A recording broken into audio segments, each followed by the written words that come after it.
Hey everybody, how you doing today? So I'm back with more DBD, and since it's Saturday, we're going to be playing Killer. However, they have a 4-day event out right now, which is a weird time frame. I don't know why it's 4 days. I feel like this is not something that they're putting out as an actual event, but it was to test some mechanics that they might want to put out for real. Here, let me just read the gameplay details. So, what it says here: while playing modifier lights out, the following gameplay changes are in effect. Loadouts are disabled, so no perks, items, no add-ons, which is fine. I think that'll actually balance the game out quite a bit when it's just player skill versus player skill and killer powers. Although I think that the survivors in general may be at a minor disadvantage unless they get a good roll on the map. The fog is thicker than ever. Both killers and survivors have limited visibility. Survivor and killer sounds are also harder to hear through the fog. Killer's tear radius and survivor scratch marks are suppressed, and anti-camp distance is doubled. I don't really think the anti-camp distance really needs to be doubled. I feel like that's a huge benefit that's completely unnecessary because, I mean, even now, the anti-camp doesn't really trip all that much. Even when there's a killer's like basically circling around the person on the hook for 20 minutes. The stealth stuff in this, I'm up for. I'm all up for those. Those sound good. Like, all of that sounds good to me. I think the game has been missing that spook factor with things being shadowed, it being harder to track people, it being harder to detect where the killer's coming from, all that kind of shenanigans. Killer's ability to terrorize their prey is improved in the darkness. Survivors drop the candelabra when put into the dying state. So this is just for the specific item that's dropped in here. Hey, BBC.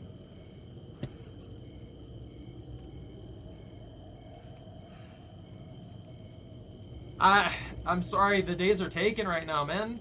Except for Friday. I might be able to do next Friday. That really just depends. I'm trying desperately to get enough points, getting enough level ups to get to a situation where I can actually like start doing the higher tier stuff. But it's just gotten so grindy. Survivor's determination rises as the fog descends. After being unhooked, endurance lasts for 60 seconds. I feel like this is unnecessary. This 60 seconds is a very, very long time for free endurance. It just means that either they're going to play it poorly and they're going to sit there for 60 seconds just kind of like trying to bait out the hit. It means that chasing somebody off the hook who makes a mistake and nearly gets caught is basically not worth it. I don't think I should be punished that hard for that. Throughout the trial, 11 chests can be found with high rarity loot, so better items and stuff like that. Generator counters in progress as well as the survivor action indicators are hidden. So I guess that just means that they don't get the information that they specifically put in here to help communication with other players.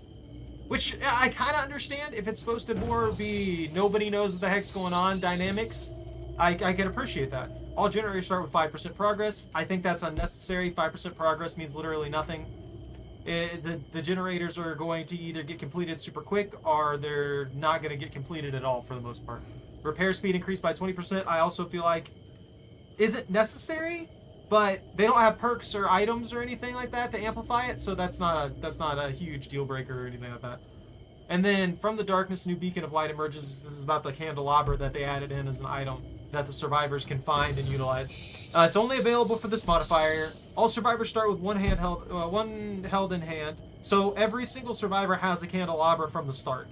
Additional candelabras can be found in chests during the trial. They can push back the fog with it, use it to reveal the aura of the closest incomplete generators, use it to display fellow survivor actions in the HUD, place on a generator to reveal its aura to all survivors within 32 meters, fully repair the generator to hide the generator's aura from the killer, to hide generator R's from the killer for 15 seconds. Removing the candelabras from the completed generator will end this timer. Killers can destroy candelabras that are on generators. Okay, I know that's a lot of stuff.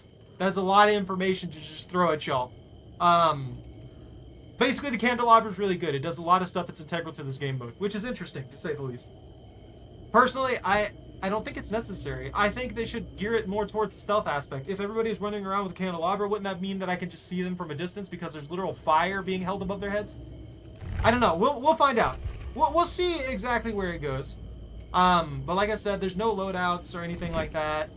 And we'll see how suppressed it is. That's probably going to be the deciding factor. I don't know how suppressed all the effects are going to be. I don't know if it's going to be easy or hard for people to see, to detect me, or if the fog is even really that thick. They're saying the fog is super thick, but I don't know. When I first looked at this, I thought, why didn't they just put this into the main pool instead of splitting the player base? But they did. I can understand why they didn't do that now. It completely changes the dynamics of the game. There's no perks.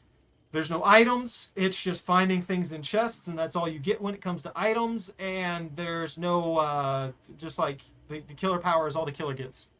And then you guys have your resources on the map and stuff like that to see what's going on. But I'm curious. I'm genuinely just curious. I want to see how far this goes, if it goes well, or if it just ends up being a kind of a weird little event that's just kind of thrown out. Personally, if the fog's done really well, I think they should keep that in and put it into the main game. That's just me. I think that survivors not being able to see the killer from 50 miles away is probably a good thing, while simultaneously having weaker terror radiuses. Actually, no, they could do weather events in the game. I didn't even think about that. Imagine if there's like stormy weather, there's like foggy weather, there's like thunderstorms and stuff like that, and they would all affect the environment and make it harder for both the killer and the survivor to understand what's going on there. And then give us an option to turn off chase music. Ah, interesting.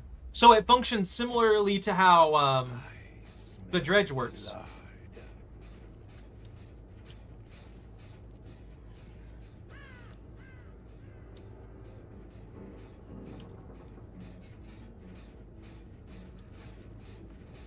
Hey!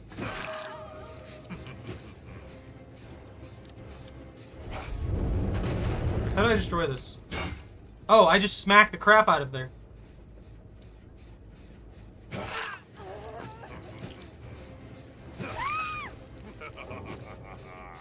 Rage quit? Why?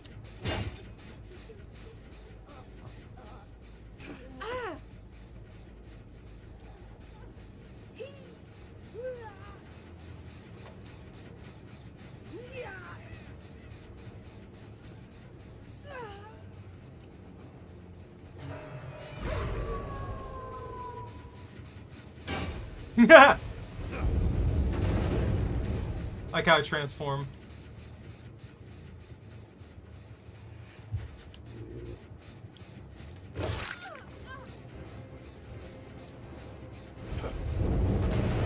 I like this. I genuinely like this. I feel like it's got a decent flow to it.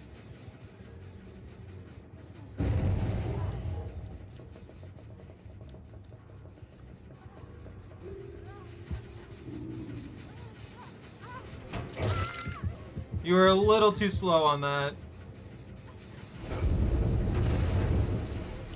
Whee!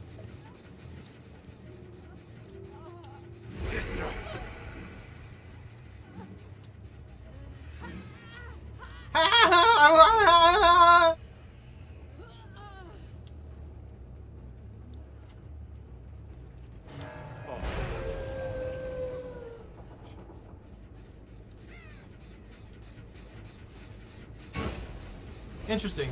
So, hey Jordan, hey Pone. Sorry, I'm trying to get my bearings for this. So this is the game mode. It's like a little side thing here that they added in.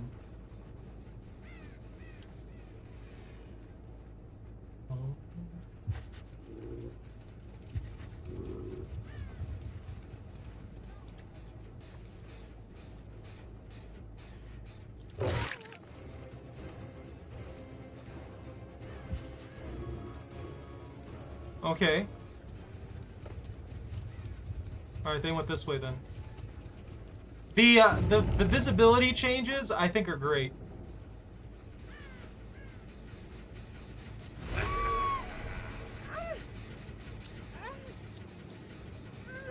I think this is actually really good.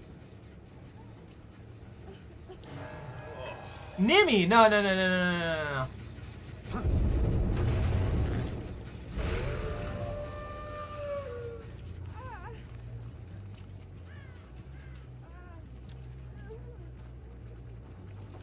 Where'd they go? They ran off? But yeah, I like how the fog looks here.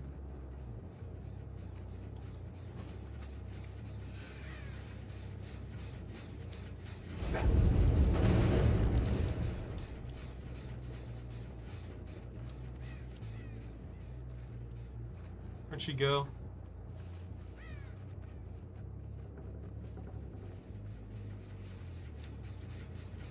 Are you just gonna leave her on the hook? There we go.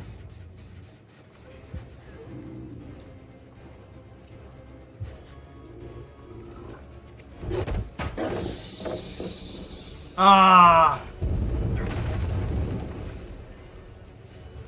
Oh yeah, I forgot. I have a mission to break pallets.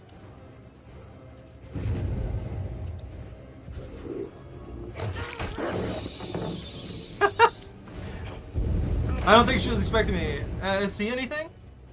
Well, that's just it. You have to like adjust to this kind of stuff.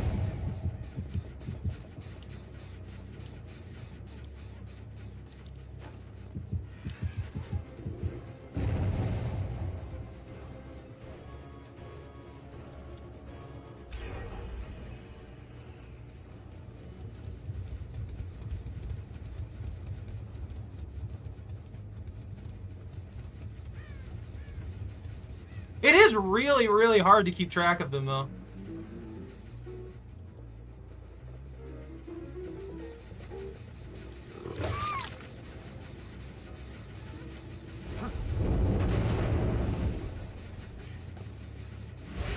And you don't have to worry about flashlights and stuff like that, which is interesting.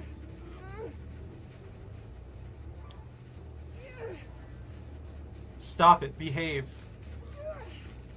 Oh, I just saw a blood splatter.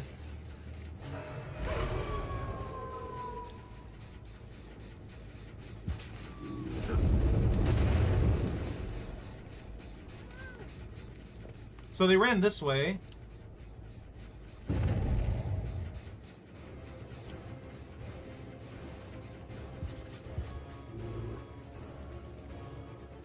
Where are you going? To the pallet? Gotcha! A woo! A woof! I gotta put her in the basement here. Oh, this is just the bot.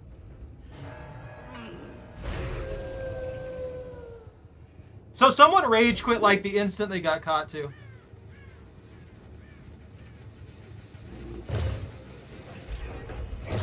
Well, you get to die now if you're going to be that petty about it.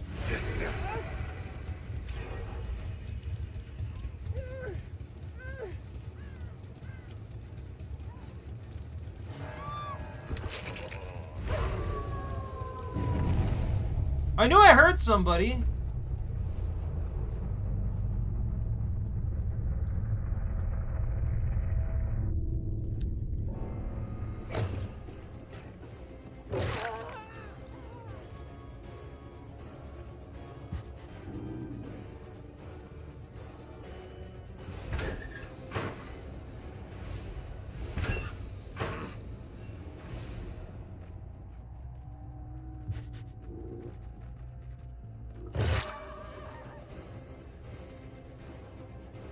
I don't know, I like the darkness. We'll play a good bit more on this.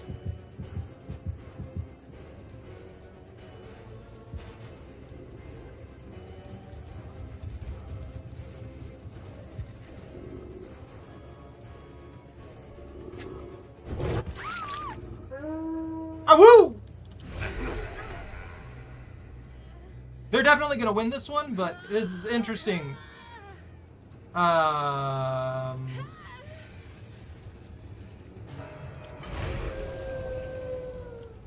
should probably have been teleporting places. Has no one touched this one?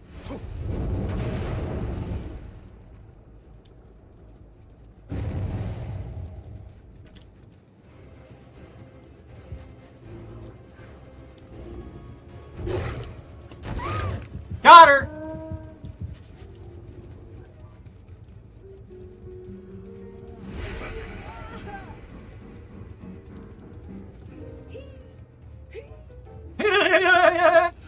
Struggle. Struggle for your life. I don't know if that's the it for the bot, I think. Yeah, that's what I thought. Okay, they're trying to get this one done back here. That is such a stupid mechanic. That just makes it hard for me to apply pressure, and it doesn't penalize them at all. I may be able to actually pull out on this one.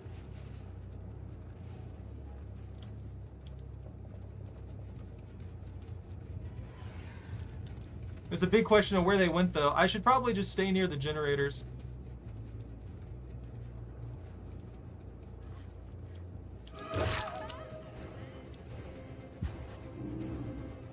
You just happen to be in a bad spot. What happened to you? You bounced bad. I feel kind of bad for you, but I'm also just not worried about it right now. You go on this hook, it's fine.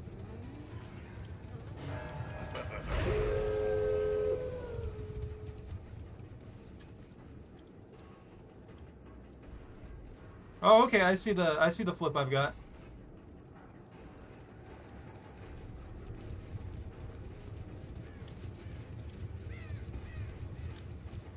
Is there still a hatch, or is it just the gates?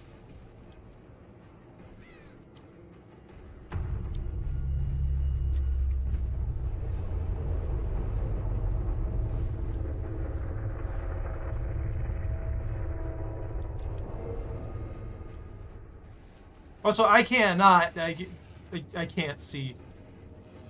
Oh.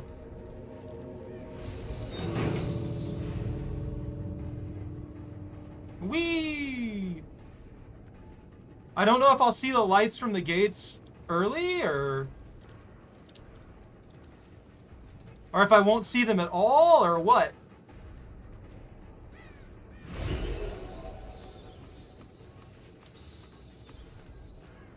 This is a good time for bat form.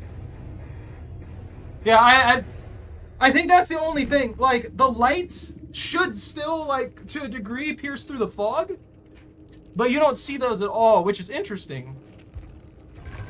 I think the fog blocking the lights, though, is a nice little mechanic. I can't complain about that too much. I can see it getting frustrating after a good bit of time, though. All right. So let me catch y'all up here. Hey, Bobby, it's going okay. So the way that this works, let me go to the thing so I can show you guys the essay they wrote for it. That's my daily rituals. That is not what I need. The plague. So this is a 4-day event, or 5-day event. Yeah, 5-day event. No, 7-day event. Oh, maybe this happened. Maybe this popped out like 3 days ago, and I just didn't notice. All right. This is a side game mode thing like that. That's just kind of, I don't know. It's a little weird, but it does seem to also be kind of fun, to tell you the truth. When playing lights out, loadouts are disabled. No perks, no items, no add-ons, none of that stuff. The fog is thick, and both Killer and Survivor have limited visibility. So that whole, like, the map being dark and everything like that, that's what that is. Survivor and Killer sounds are hard to hear through the fog. The Killer's terror radius and Survivor scratch marks are suppressed. So I guess, do I not have a terror radius at all, or is the terror radius just shortened or something like that? Scratch marks are also suppressed. So you can't see, like, the scratch marks that people make. I haven't seen any as far as I know, so I guess there's just no scratch marks whatsoever, and there's no terror radius whatsoever, and the anti-camp distance is doubled. Why the anti-camp distance is doubled, I don't understand, really. I guess they thought that there would be a lot of killers just hiding nearby and stuff like that. I guess that one's okay. That's kind of a iffy for me. I don't know what the original distance is, so I can't really judge on it. It seems like it's like 10 meters. Well, that's what I'm saying, Pone. I don't know the anti-camp distance. You know what? I'll just look it up. That way I'm not just, like, leaving that up in the air.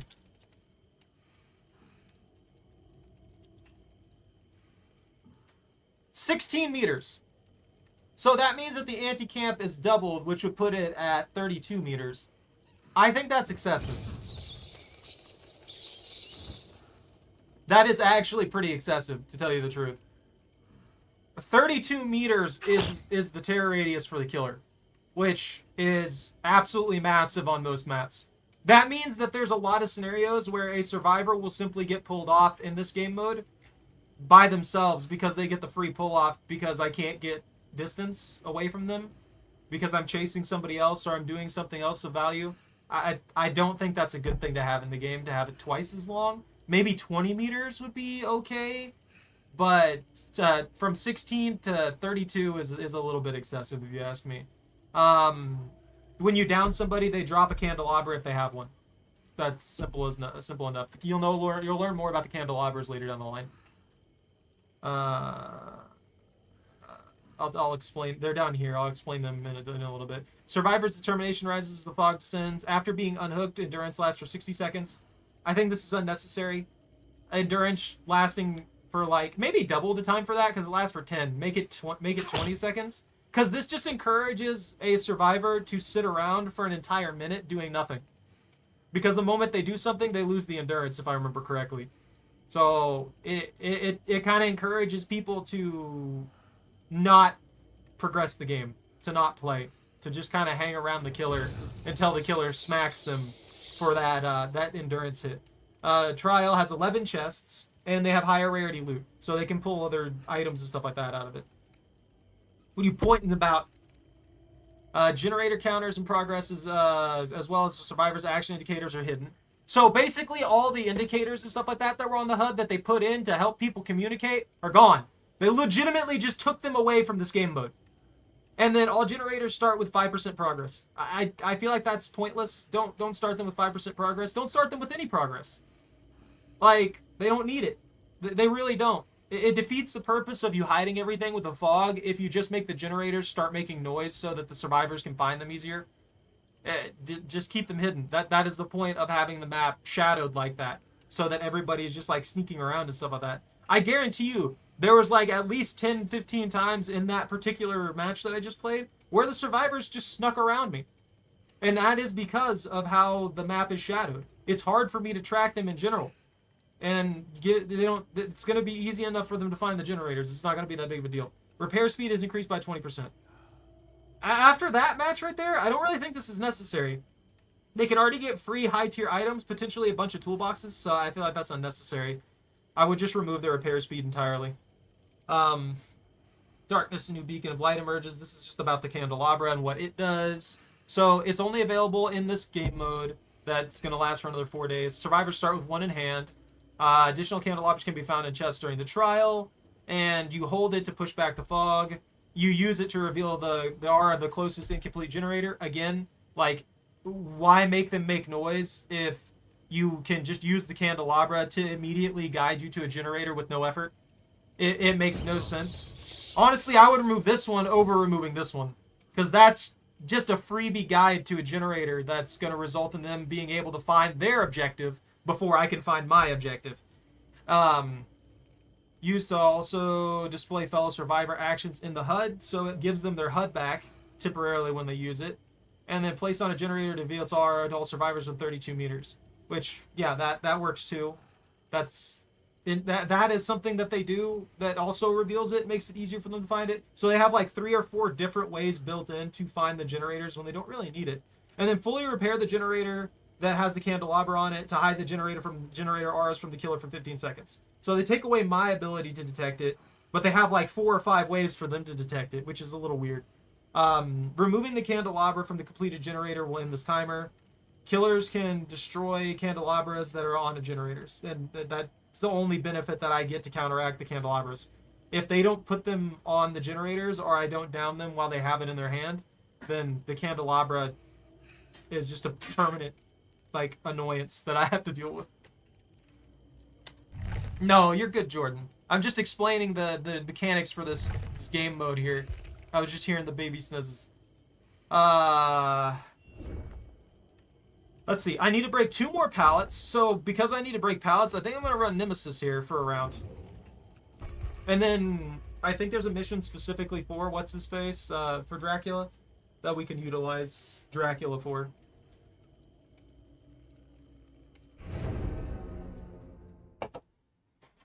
This is definitely going to be a game mode that benefits stealth killers more than anything.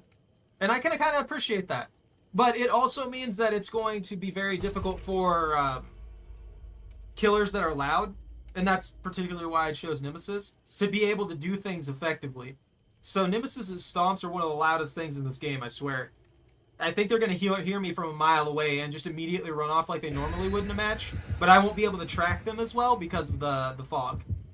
So not having the effects... So I feel like some of the... This is what I'm trying to get at. I feel like some of the killers are so... Like they require perks to function properly. And then there are some killers that just don't require anything necessary to function properly with their own abilities. So I think some killers in this kind of game mode are going to suffer without perks. Whereas other ones are just going to excel. If that makes any sense.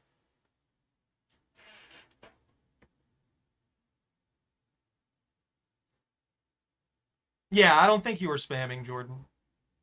I kind of agree with Pone on that. Ah. The Shattered Square. Now I got the biggest map in the game.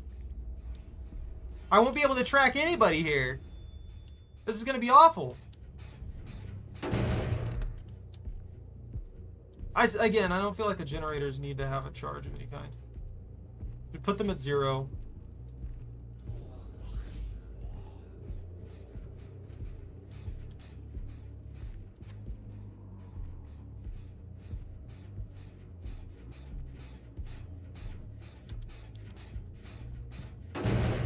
Oh, with the way the mechanics work now, too, this punishes me a bit.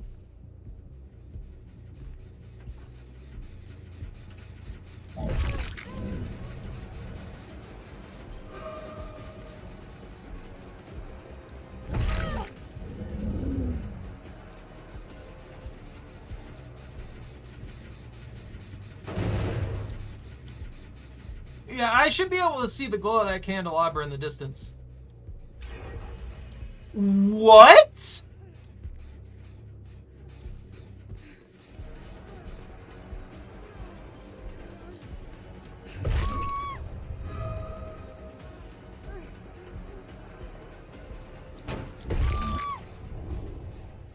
That generator's the one that I just hit?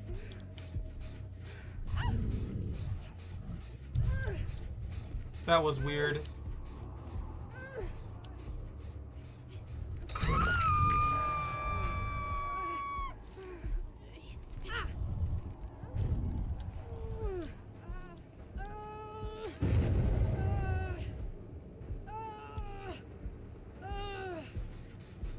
Oh, never mind. Is that the one I just hit?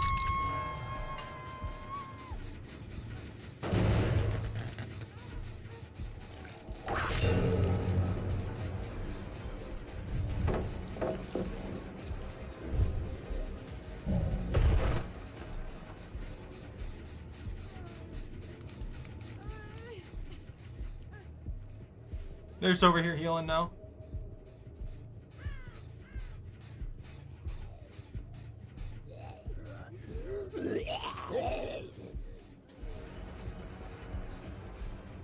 What do you mean? I didn't see anybody, I'm gonna be honest with you. Like, I saw the glance of the fire, but that was about it. Yeah, that's why that double aura rate, that double radius doesn't need to exist. They do not at all need that double radius for the pull-off ability.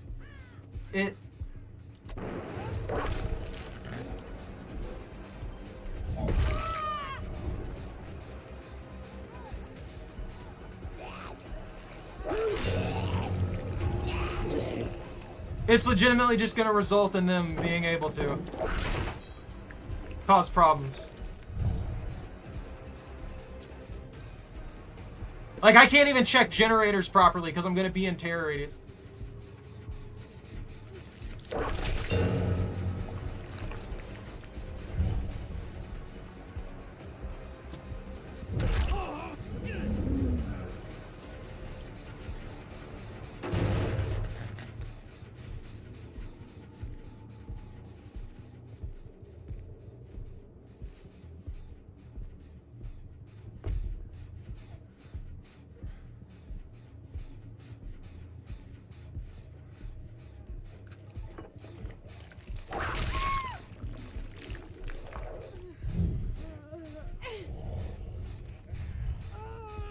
I don't know. I think this would be a lot more fun with perks.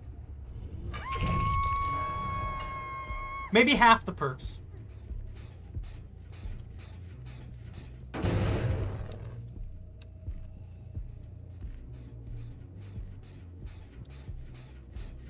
But yeah, you see where I'm at right now?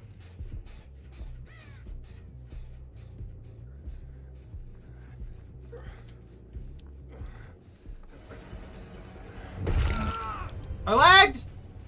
I lagged for a second!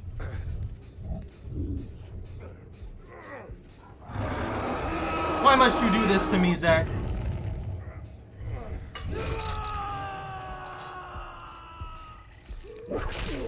I'm pretty sure I'm still in range for that lady to be pulling herself off the hook.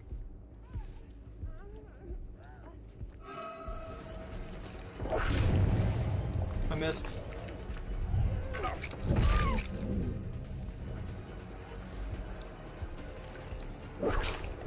Oh, I'm out of range, that's right. I'm not tier 3 yet.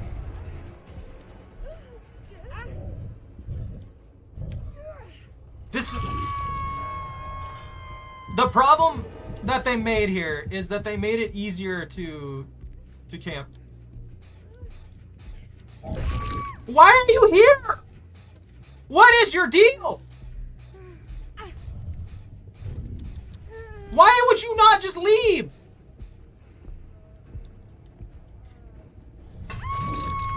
Tier 3 gives bonus range to the swing of the tentacle. It goes like an extra meter or something. I'm following somebody. Somebody's around here, aren't they? Yeah, you see this though? I'm giving her so much meter just by being nearby. And there's nothing I can do about it.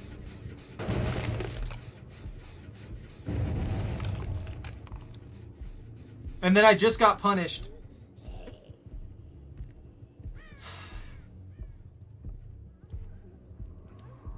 Yeah, she got herself. No, she didn't.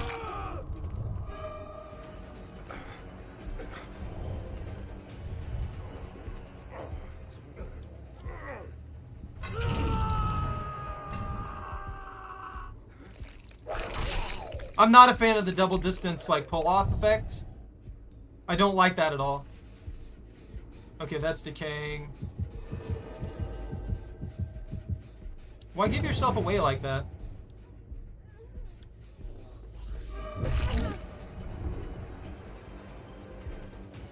Yeah, this is what I meant. This is encouraging her to make stupid decisions.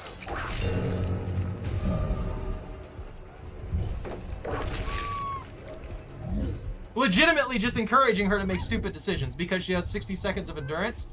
She's like, oh, I can just heal myself with the thing, and get the pull off from the endurance, and then run over there and get him safe. If we had pulled off and make it out myself. No, that is an idiotic thing to do. I have no idea why they would encourage people to do that by giving them 60 seconds of endurance.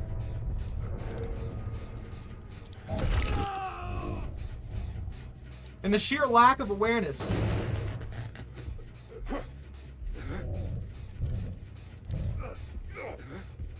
You know what? Maybe survivors do absolutely need the terror radius.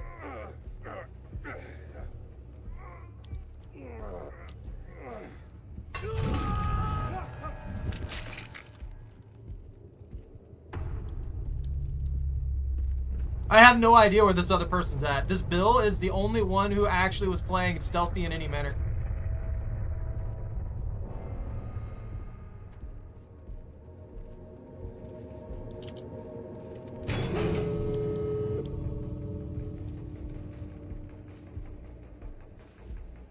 Yeah, I can't see anything.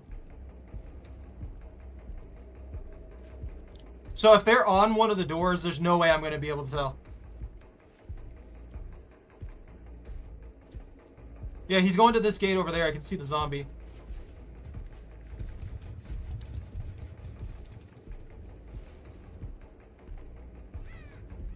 Hey, buddy.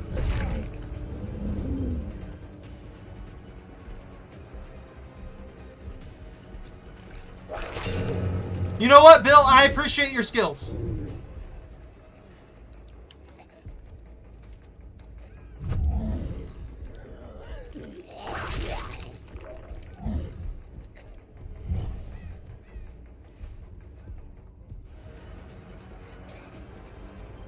He was the only one playing the game mode as intended by being stealthy.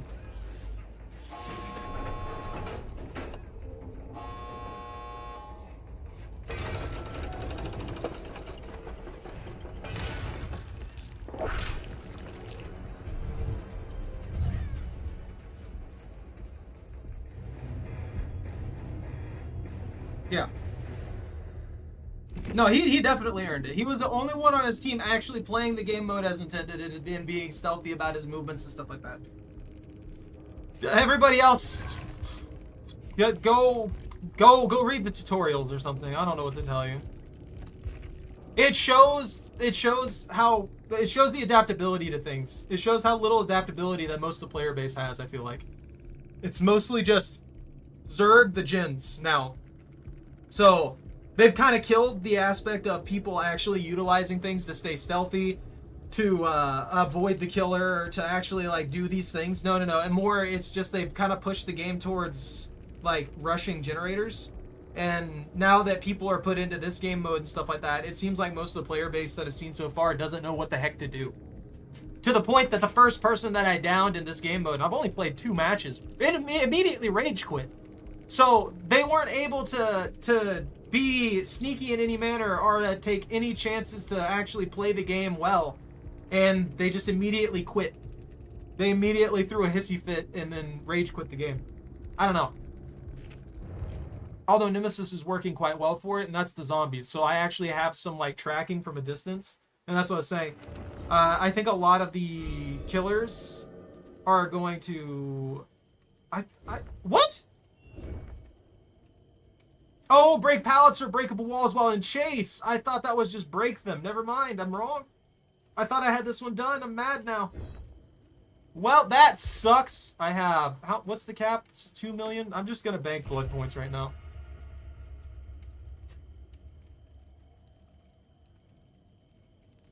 Bang back.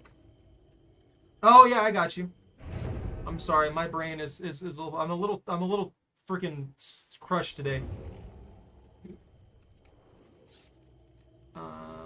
One person started spiral and becoming... Oh, yeah, I got you, Jordan. I appreciate it. It's not necessarily that I mind the commands and stuff like that going off a good few times. The only time it really gets annoying is when people are just like constantly spamming it for extended time frames, like full-on minutes at a time. That's when it starts to bother me. It's like, I get it. I put them there for a reason. I want everybody to have fun with it. But, yeah. Please don't just go hog wild with it, because then I'm going to have to start putting long cooldowns on things. I'll put the global cooldown at like 30 seconds. Then there will only be one audio command per half minute. Yeah, it's just a weird... I don't know. I like some of the stuff they've done here, but I think some of the other stuff they've done is unnecessary. I don't think the gen speeds needed increased. I don't think the gens need to be 5% done. I don't think the candelabra needs like 3 different abilities to allow people to find the generators either. One is enough. The survivors are... It's like... I don't know. I find it condescending. It's like they're treating survivors like they are completely inept. When you give them like 5 different ways to do the same thing, it just kind of feels like you think they're too stupid to fix the generators at that point. I don't know. From my experience, you got like a 50-50 of running into somebody who does really, really well or someone who has no idea what they're doing. And I feel like most of the people who don't know what they're doing are just new to the game or only play like occasionally on the weekends. So I just feel like that's kind of condescending to give them 5 different ways to do that. And then on the killer end of things, they give you one thing to counteract it, which requires the survivors to do one specific thing. And that's the only way that you can do anything about the candelabra. So as the killer, you don't get much at all to counteract it, but the survivors get like 5 different things simultaneously to find generators for themselves.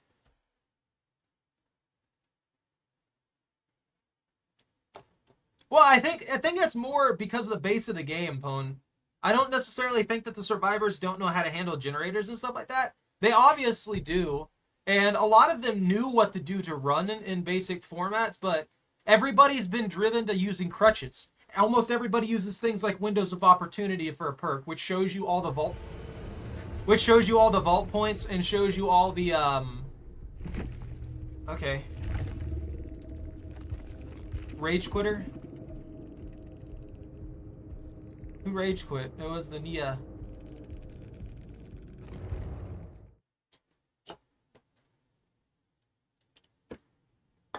Like, it's just people are so used to the crutches they're in the base game that they don't know how to adapt to this, and I think that's the problem. It's more that people aren't capable of adapting because they want the game to play how they're used to playing, and it's like, no, it's not gonna do that. Like, see, look, this is a TTV group. They're probably gonna do fine. They're either gonna do fine or they're gonna suck. Those are the two ways it goes when you come up against TTVs. Yeah, when people don't have the crutches they rely on, like for certain like killer perks or certain survivor perks, stuff like that, they suddenly forget how to play. It's why I run Life quite a lot when I'm playing Survivor. It's because I can still run without Life, but Life adds so much quality of life value to escaping the killer and prolonging chases that not using it is kind of stupid.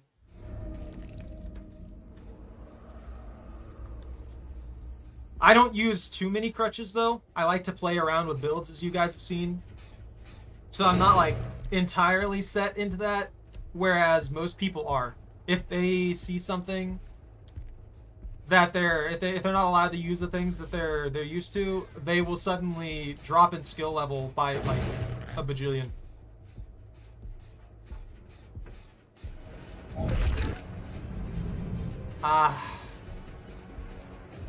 Oh, another crutch that people aren't allowed to use now.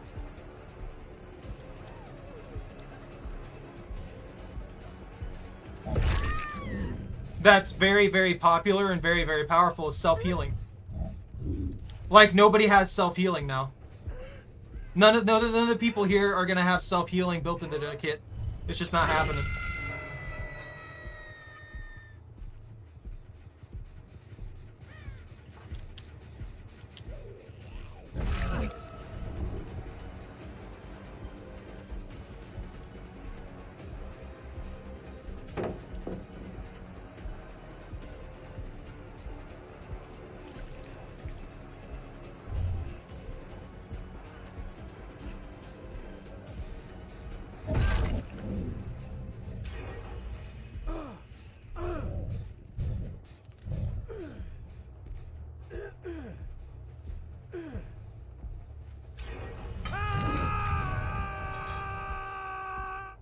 Bet I know exactly where that person's going.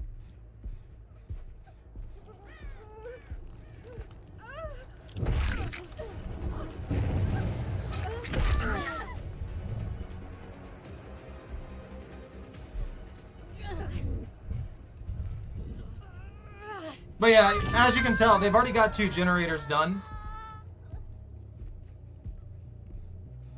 So it's really not much different than the regular game for them, besides not being able to see.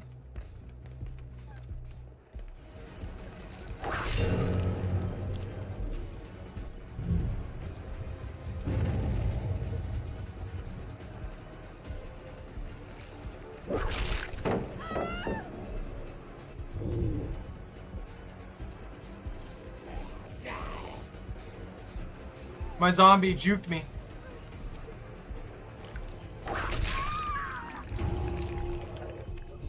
I'm sorry for the extra pressure on you. You didn't really deserve that, but I needed the stage 2 to break pallets and chase.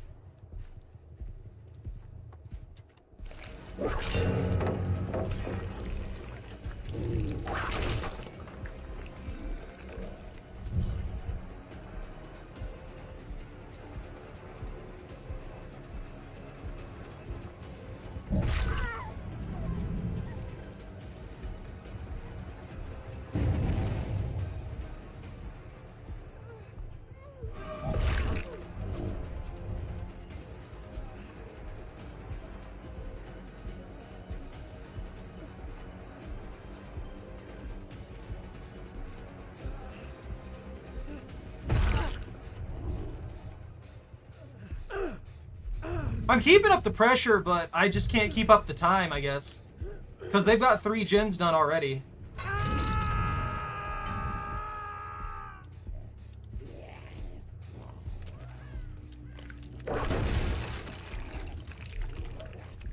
Who ran up here? What are you chasing?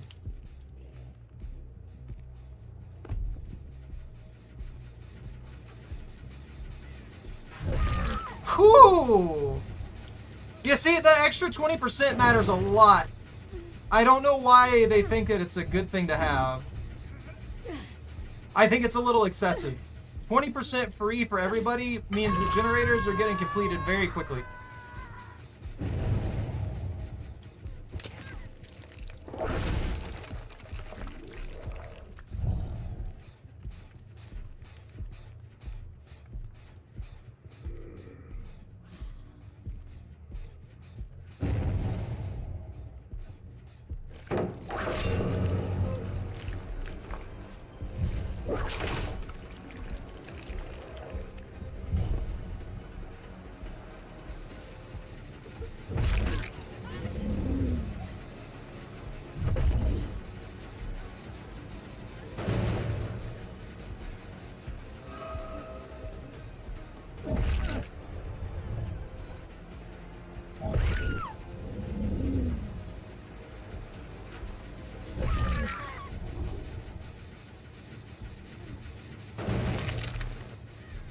The desperation for the generator is kind of irritating.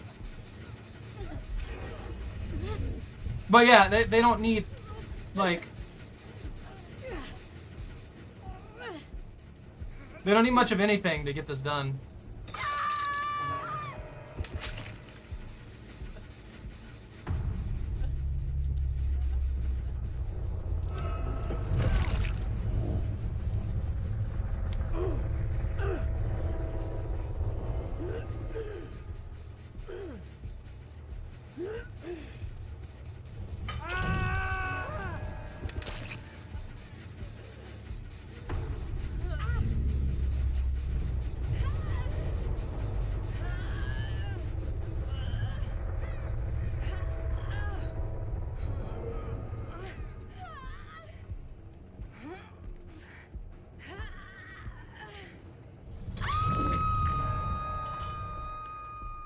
And I think the other one's going to the generator to try and finish it real quick. Oh, there you are.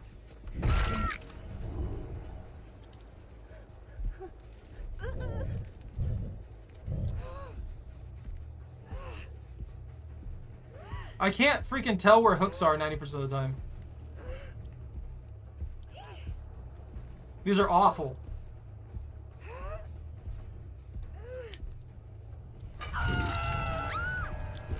They only lost because they were making stupid decisions. You saw what they were doing, and that's what I was talking about. You don't give people 60 seconds of endurance for this exact reason. Freaking, I don't know what it is. I don't know if people are genuinely just stupid or what. Just because you have 60 seconds of endurance doesn't mean that you just sit around and wait for me to punch you. Actually go around and work on another generator. You don't need to obsess over a singular generator the entire time. There were 3 of them sitting there, desperate to finish that generator, instead of one of them going to the generator that was right across the way or anything like that, which they have 5 different ways to find. Five different ways to find that generator. And they don't use any of them.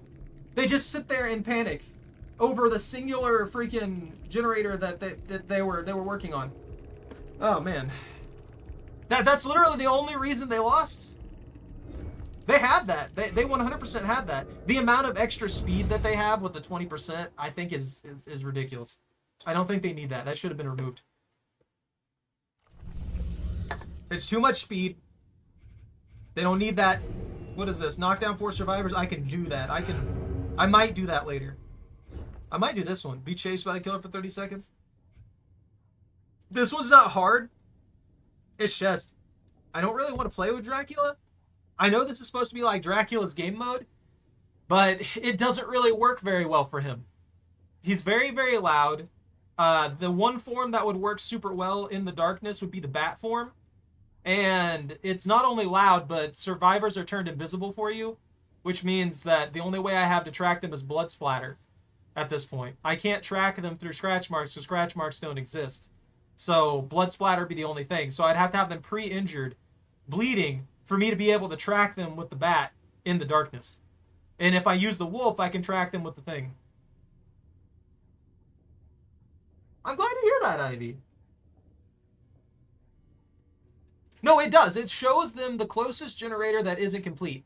But they obviously knew where most of the generators were based on the way they were playing. They had one person working on one over there, one person working on one over there, and they had another person working on one over there that I was harassing.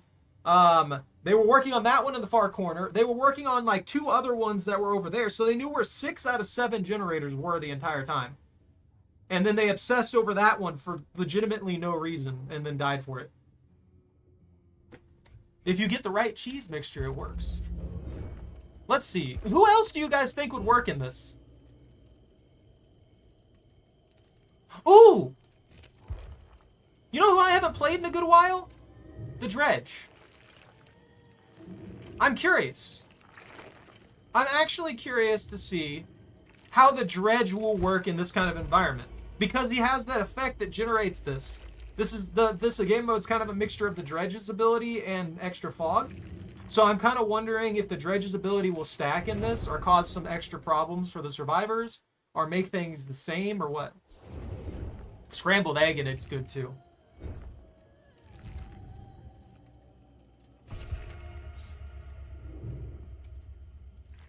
Nay! Look at my horse. My horse is amazing. I'm just wondering if the effect stacks in any manner or if it just applies the same thing. I'm also wondering if I benefit from the aura read effect that it applies to everybody, or if they benefit from the aura read effect, or if everybody just doesn't benefit from it, or what. You want me to use the plague next? Yeah, I can try the plague.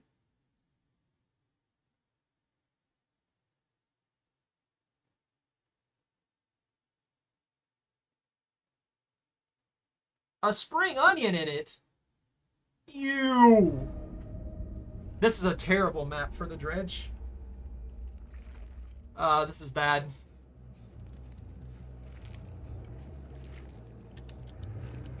I need to immediately swap to the far side.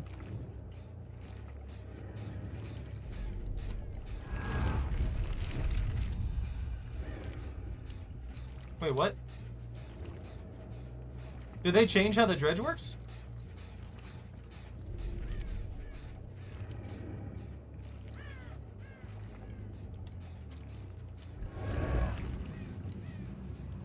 Oh. No, I'm just an idiot. It's control, that's right.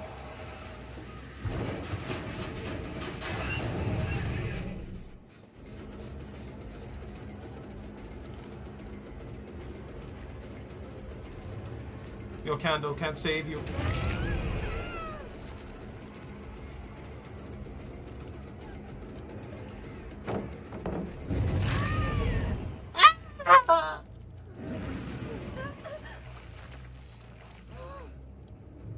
Now we gotta go back. We have to go back. Who's that pallet?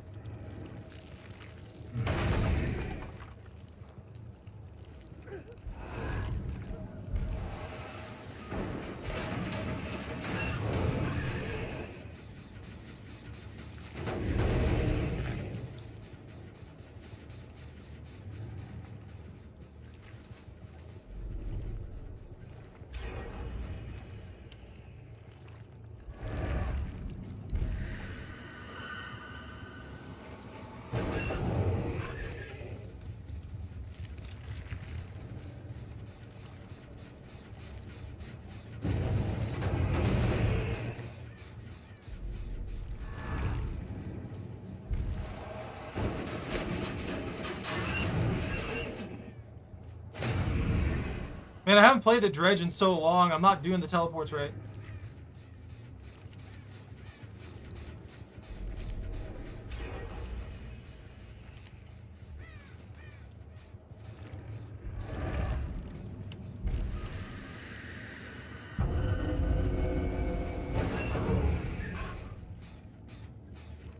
This map is awful.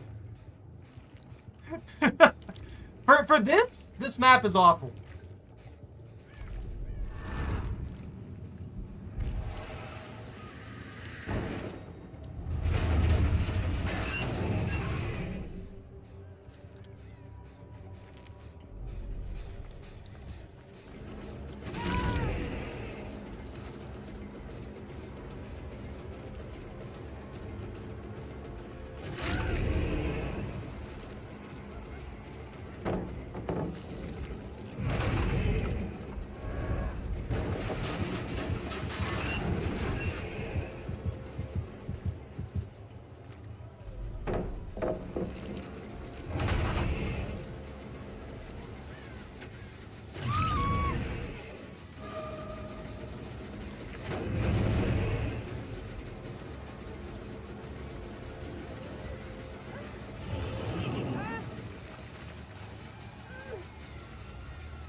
I think this is more geared towards, like, generator zerging than anything else so far.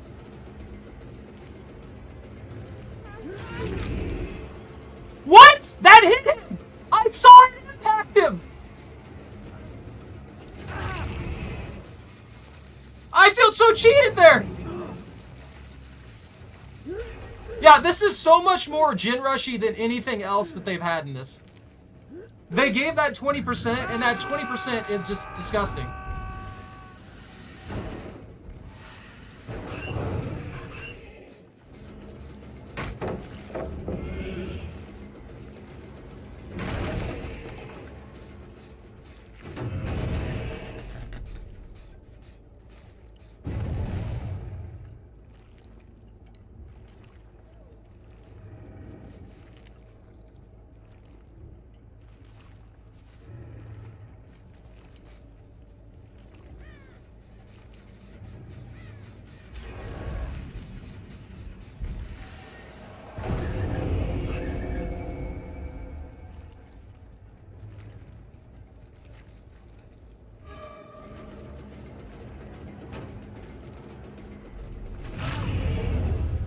I think they underestimated just how powerful 20% for repairing generators is. Yeah,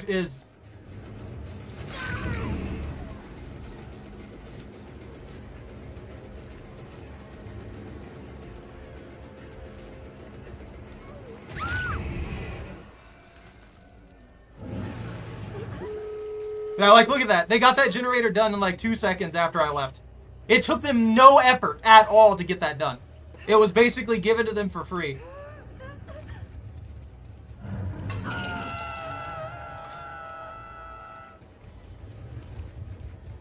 Also, I can't stay nearby either. Why am I lagging?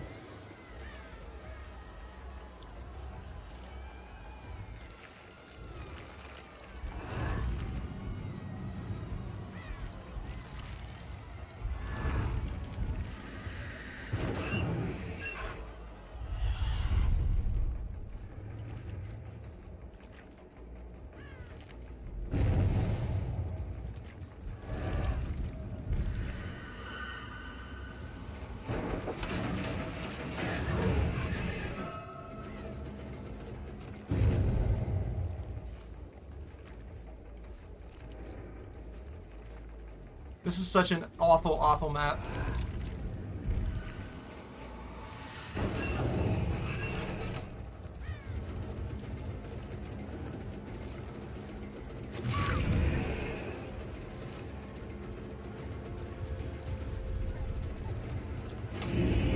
Oh, come on, game.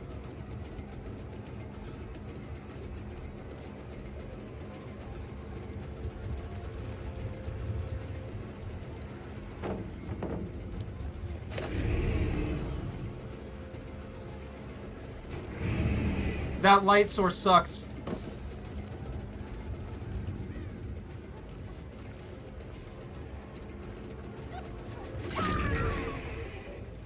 Oh, that light source glowing through walls.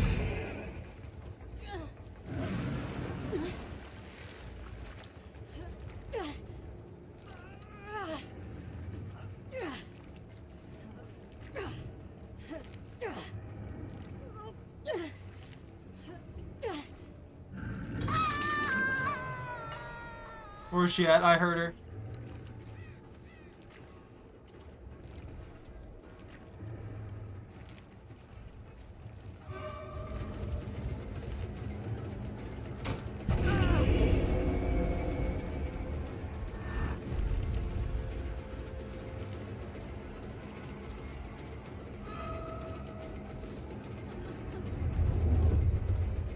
Read.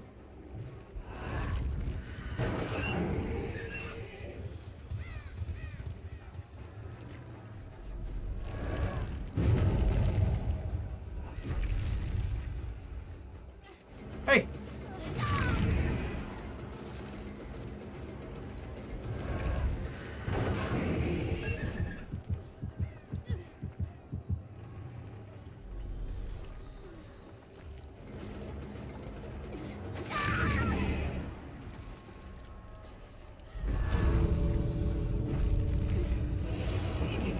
I'll just take the one I can get.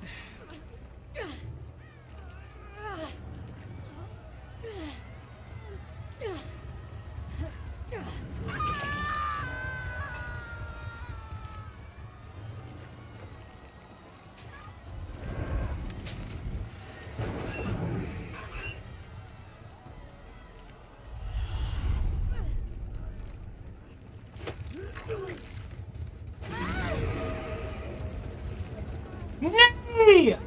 Nay!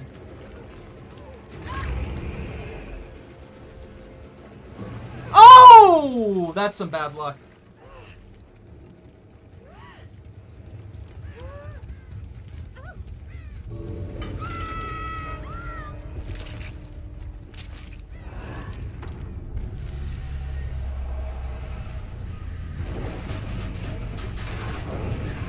I got an absolutely awful Dredge map here. Although, to be fair, Dredge is one of those ones that is more, like, perk required. Like, the Dredge does require perks to function properly. Well, add-ons, I say, more than perks. A little bit of both. But, yeah, certain killers are going to suffer a lot more than others on this, I can already tell. I also think that the increased generator repair speed is just unfair. Because the whole point of this was to kind of even the playing field, right? And then put everybody in darkness. If you gave the survivors like 5 different ways to find generators. There's a 20% repair buff. All the generators start at 5% complete.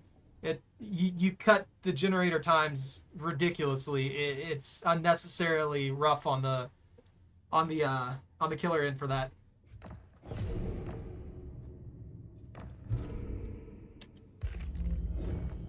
Just raged? I don't know. I think they were probably, oh, maybe. Who knows? Oh, another good example of killers that are just not gonna function right. This guy, right here. He's just not gonna function right in this game mode. Because he has no R read or anything like that, there's no way for him to properly track people and hit them with the knives. So the only way that he would function well in this scenario is with ricochet knives, right? By the time I close the gap to where I can see them, I'm going to be at a disadvantage. So it's going to create problems there. Let's see. Who would be a good one? Who would be a fun one to just mess with people with? I feel like Ghostface would probably work extremely well here. The Plague will probably work okay. I'm not sure on the Plague. Keeping people diseased might work pretty well. I don't think they'll be able to find the pools very easily. But the Plague has some weaknesses, being mostly a mouse one killer, like mostly just a basic attack killer. Let's see. Spirit will probably work extremely well because of the ability to like go invisible and have no terror radius or anything like that for a while. Myers will probably do pretty well here. I'm not sure how his stalking system will work. We'll have to try that after we try the Plague.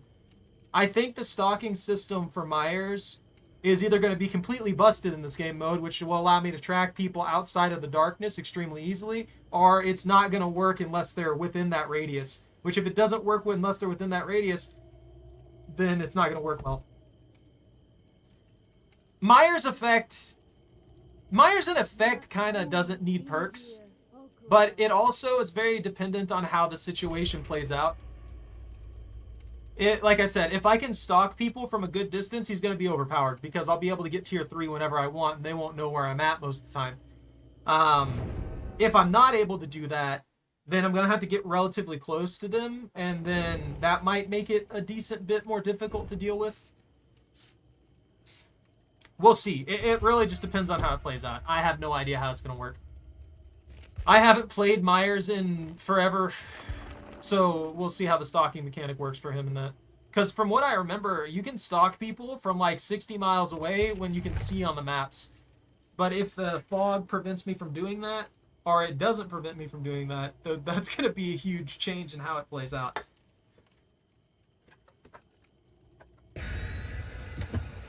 Ooh, another one that could be fun outside of that is probably the Hag.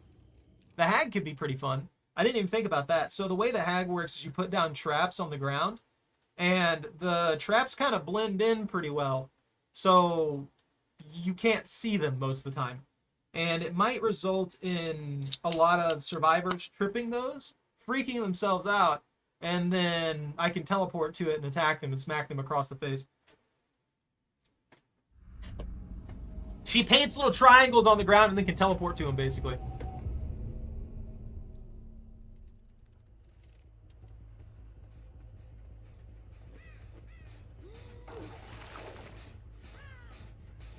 Did they speed up the plague? Oh, it's this map.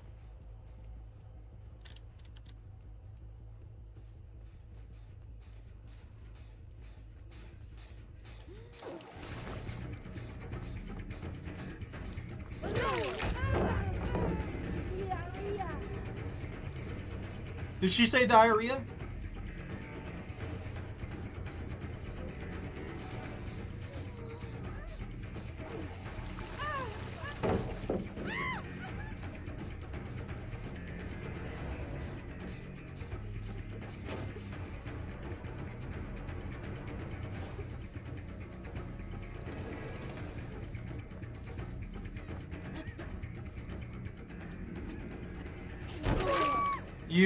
You ran the long way.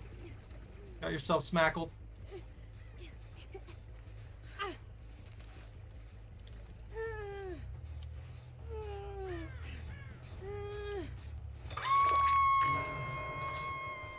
So there's only 2 things that I puked on, right?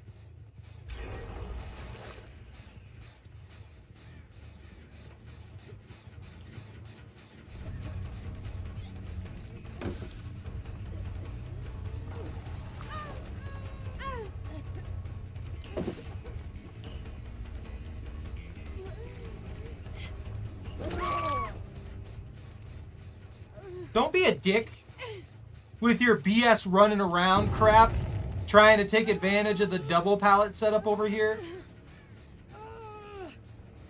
I don't appreciate that. Diseases for everyone. Let me hit this generator just for fun.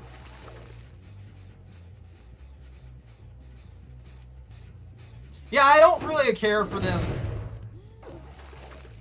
making noise, like by default. They don't need to do that.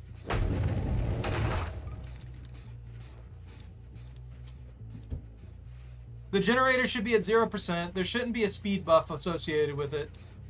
None of those shenanigans.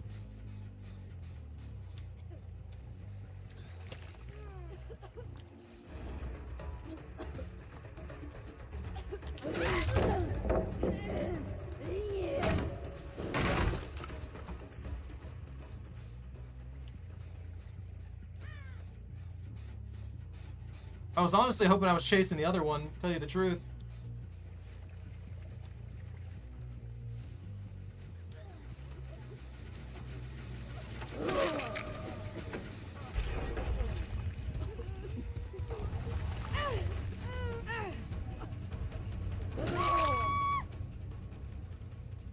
Can you not?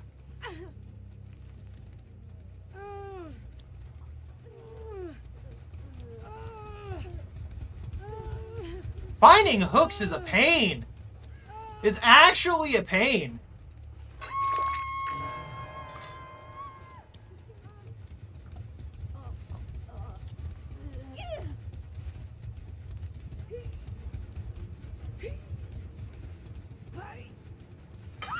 I think the plague works pretty well.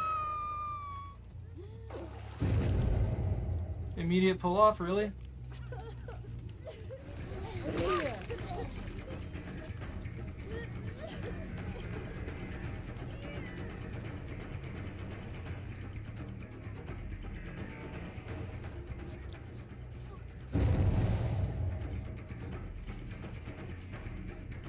I don't know where she went. I can't see. They got one person who's like camping somewhere doing nothing or something. I don't know.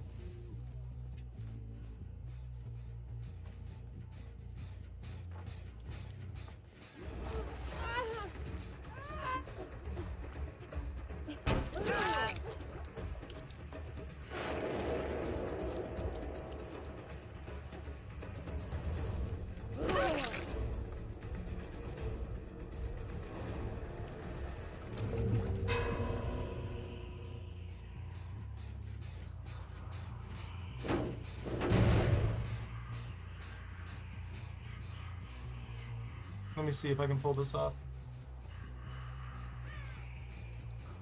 Ready? I don't think will work very well, to be fair. Okay, sure.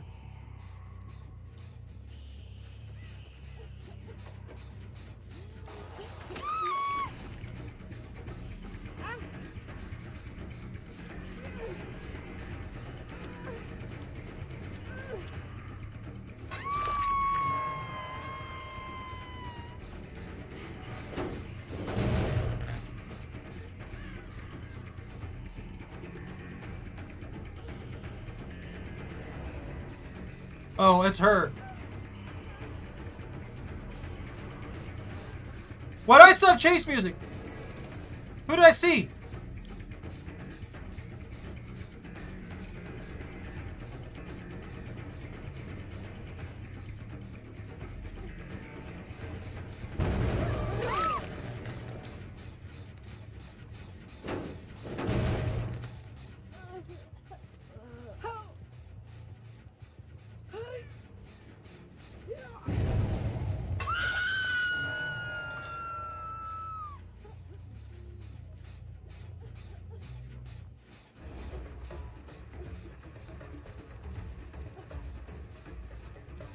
I couldn't tell who I was chasing for a second there.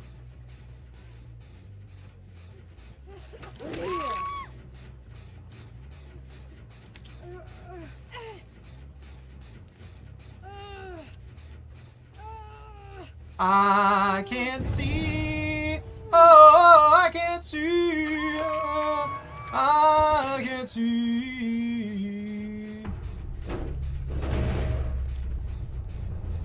There's another person over here, but I'm worried that they're going to get that generator done over there.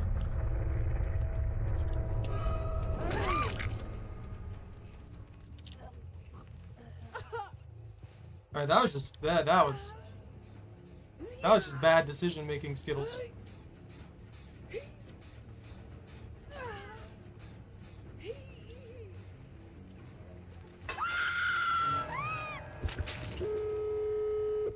Yeah, look at that. How easy that was for him.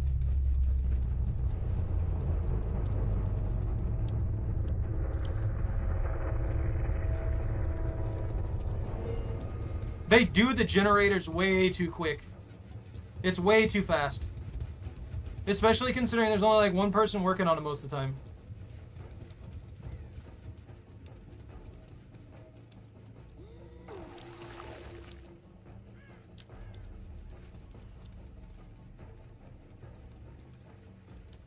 I bet they're both over here.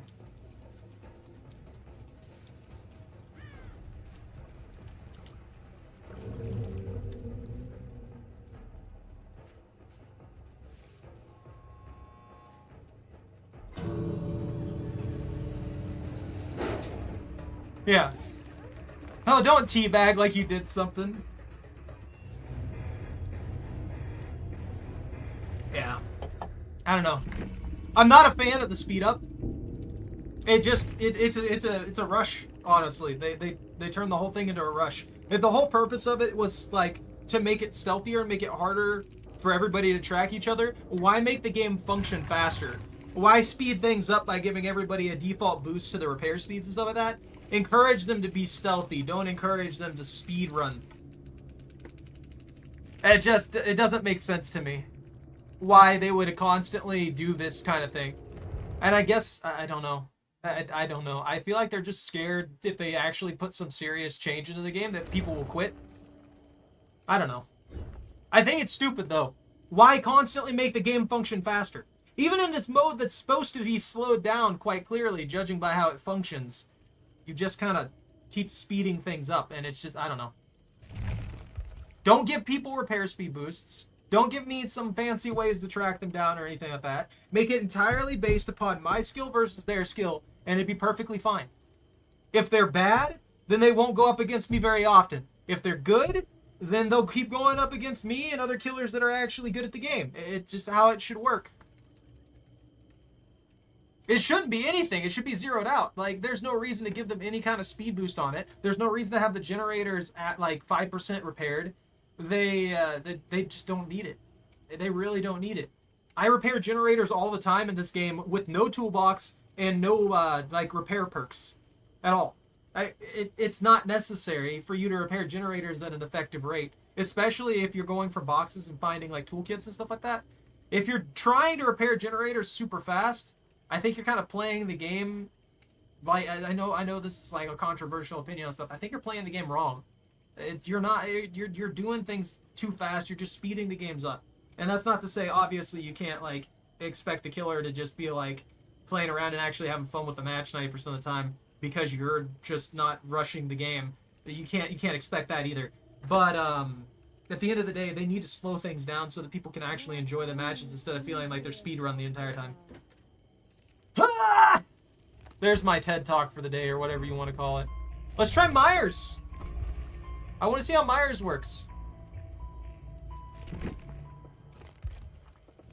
So how do I get these? Unlocking the event tome. Oh, that's right.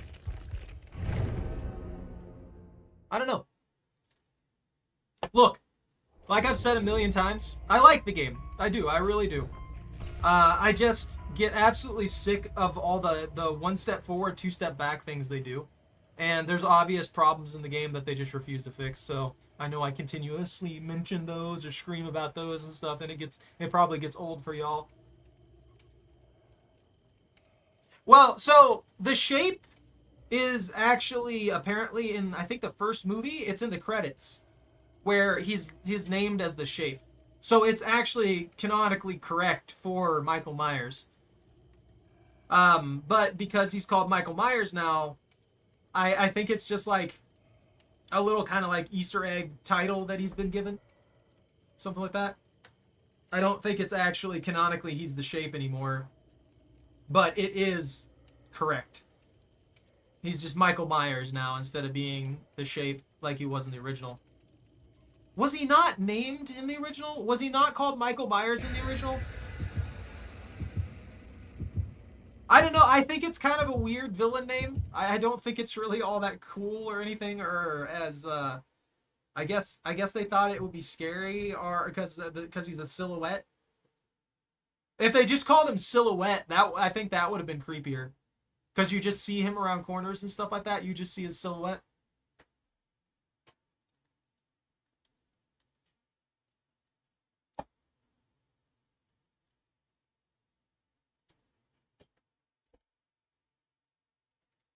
Load me in so I can stab survivors left and right. But yeah. Oh, cool. Yeah, this is fun. I love being put on gigantic maps when I'm playing a killer that moves at the pace of a slug.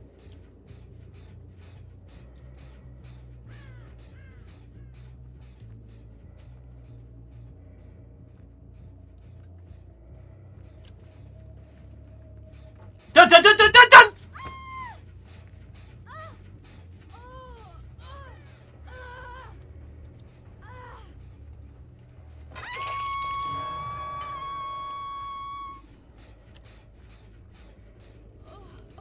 Oh, that was her making that noise.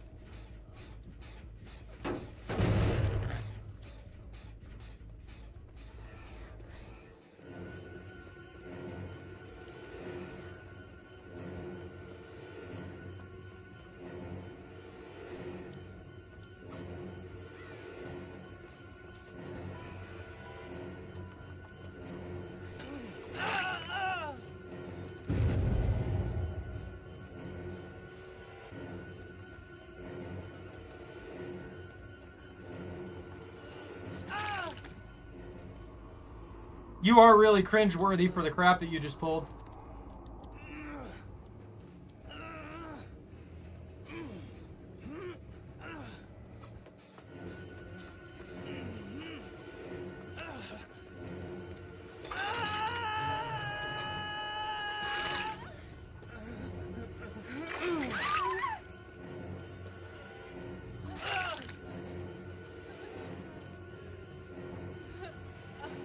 These people are stupid.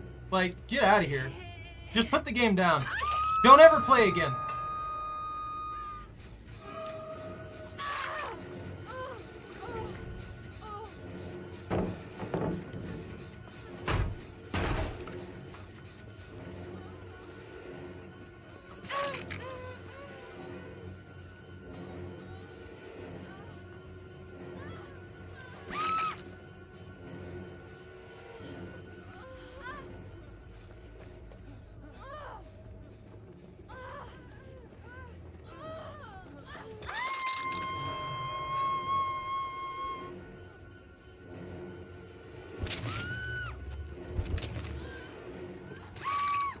These people are stupid. Like, genuinely, the brain dead.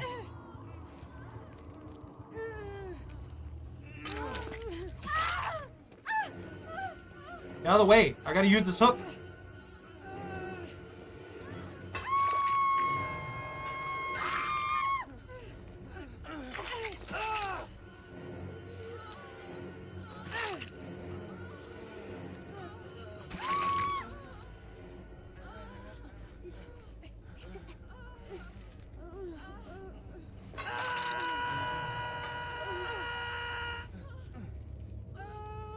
This is just sad.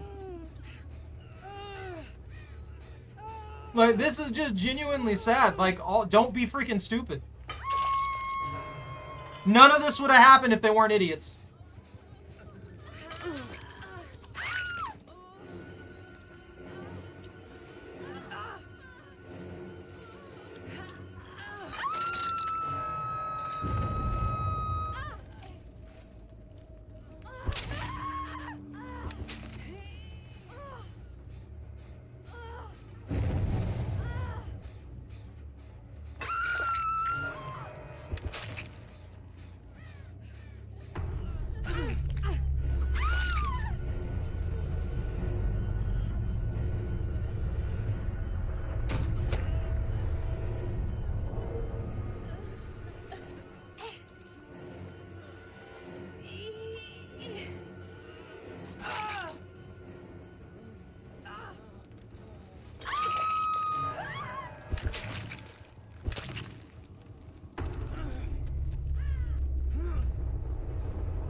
This isn't even a test of this.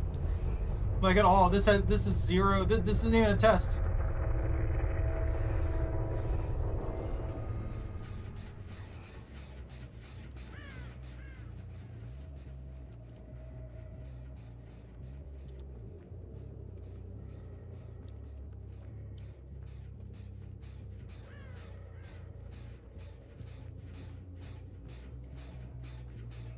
I hate all these generators being at 5%.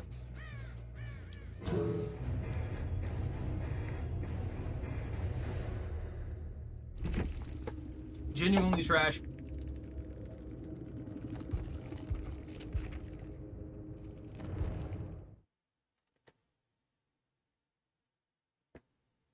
Do what? Who? Oh, William Shatner. Is he? Dang, dude's old. This mode requires so many blood points. I can't boost it. There's no booster going right now. The amount of blood points you get per match is like half what you normally get. You can't use freaking anything. It's awful. Ugh. That's how I feel about this. It's awful. You know, if they would have just left it at the maps are shadowed. You know, one thing they should add to the game that I actually would like to see, weather effects. I think I mentioned this at the beginning of the stream before y'all got here. weather effects. Just add weather effects to the game.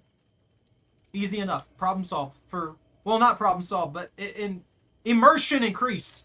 Thunderstorms, regular rainstorms, freaking fog rolling in, which they could use that effect for.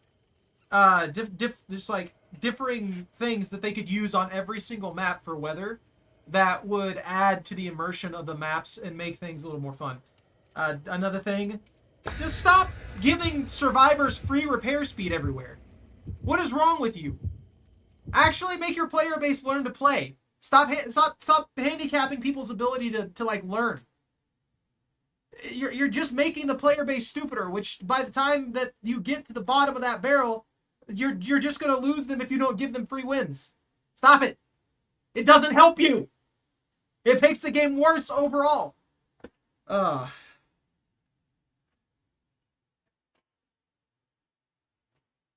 don't even think they need like moving gens. I think they need to stop adding in so many things that just give free vision to everybody to find them.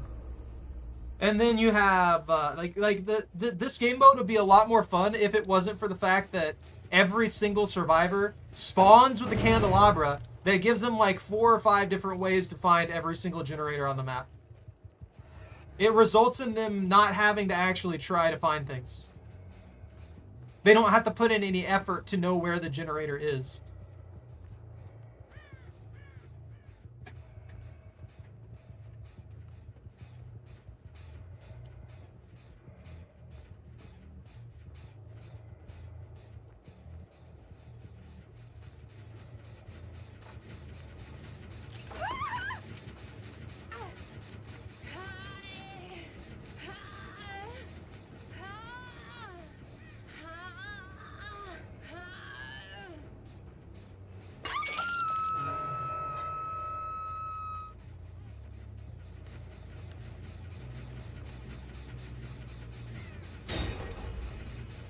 There's just no awareness. They literally just don't have awareness anymore.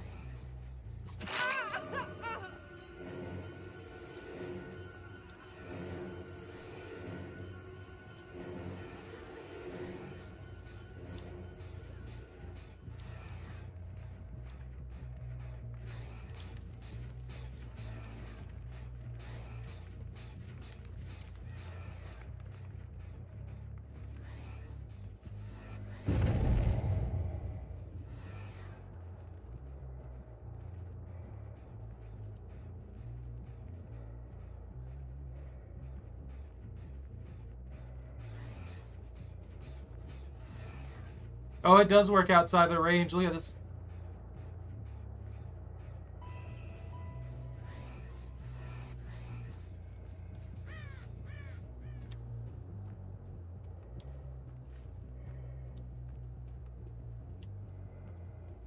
Interesting. So I can get to tier 3 without actually trying. Yeah, I get the tracking, I get the detection, but not the, Look how fast these generators go. What? Are you kidding? What kind of BS was that?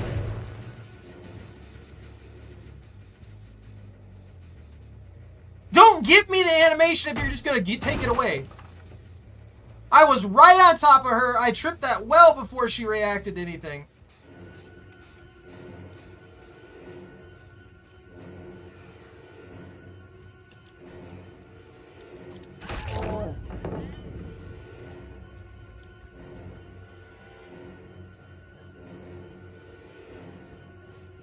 Yeah, Myers is highly dependent on the map.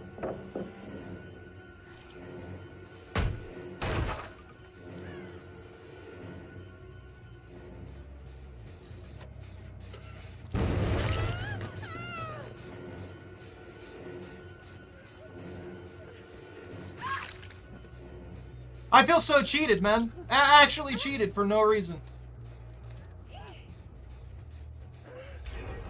And look at that, that's the 4th generator. No effort. Why require effort? Why not just make it where they can do the generators in 2 seconds? That's a 4th generator. I miscounted.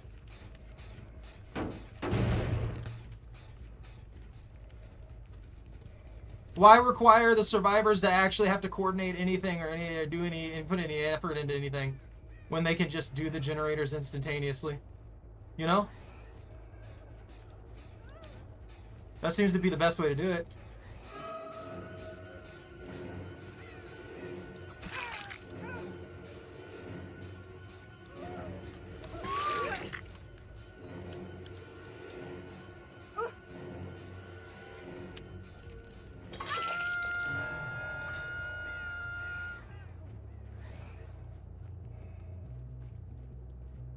Oh no, all I have to say is way to make the game mode obnoxious.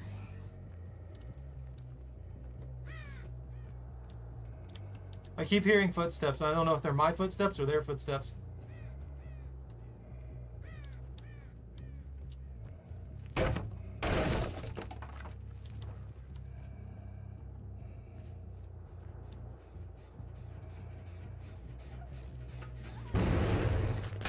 What?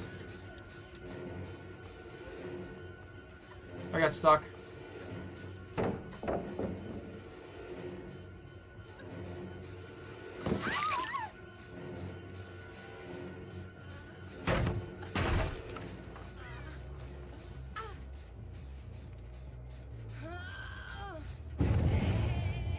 There's a save. So they're all 3 over there, I'm imagining.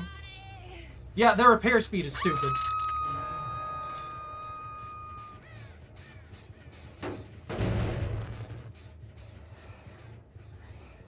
I've got to keep these 3 gens controlled.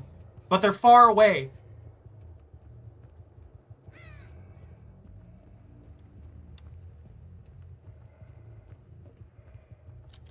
They haven't touched this one and they haven't touched this one. I think they may all be going for the save.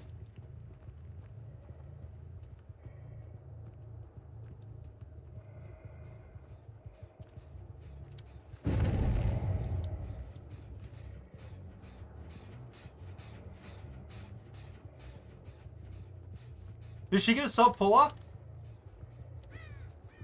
What the heck? I hate that! 32 meters is way too big! Because now I never know if somebody actually saved them or if they just got a freebie for no reason.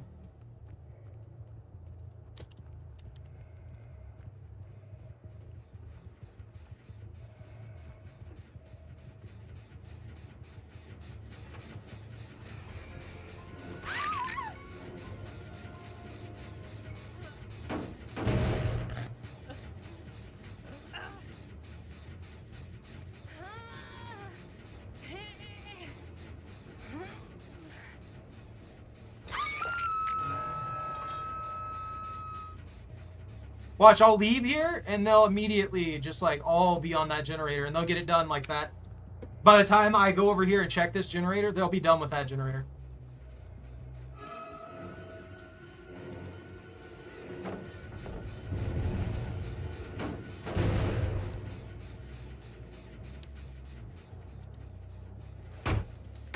It takes no effort now.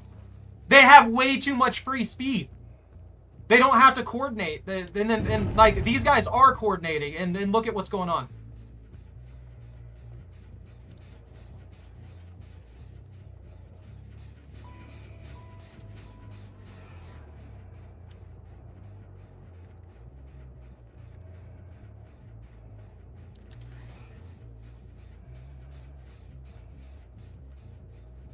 I don't mind the themes and stuff like that. I just mind that everything...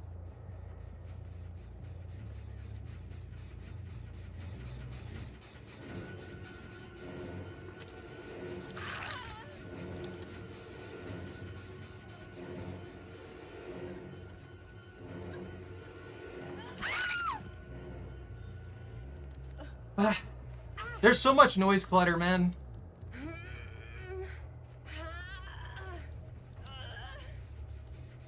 By the time I hook this person, I bet that generator over there is going to be basically done.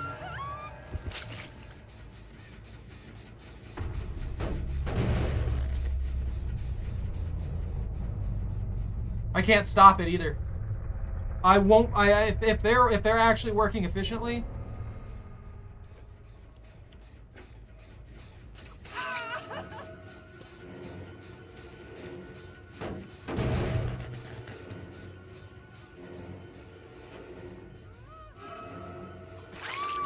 They're not working efficiently, I get it.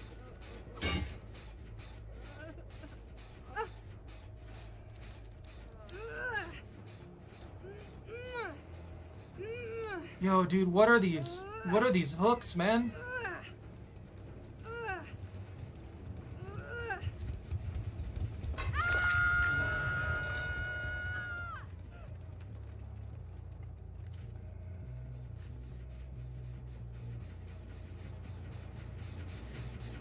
Yeah, someone's just camping over here. And now I'm penalized for actually guarding my generators. So I'm doing my job, and the game's like, okay, congratulations, we're going to punish you for doing your job, okay?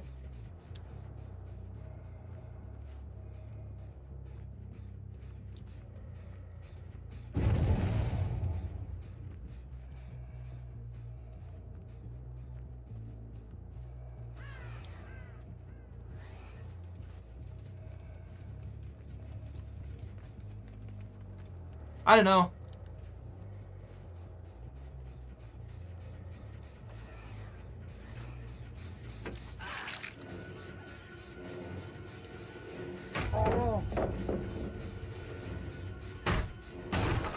I appreciate the freebie they got there.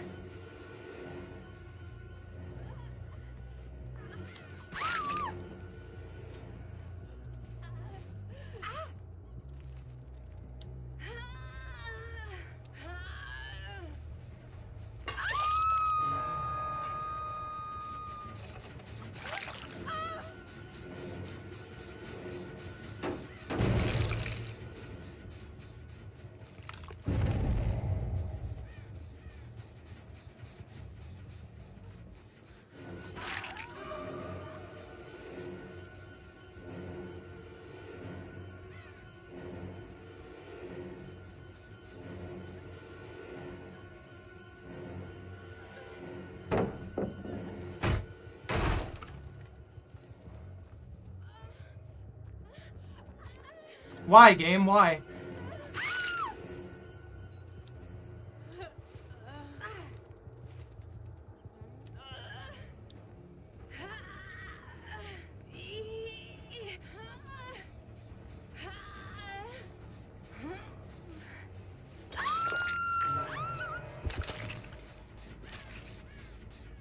Get rid of them.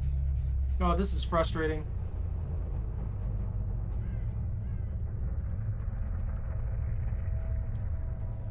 What, for real, what are they doing right now?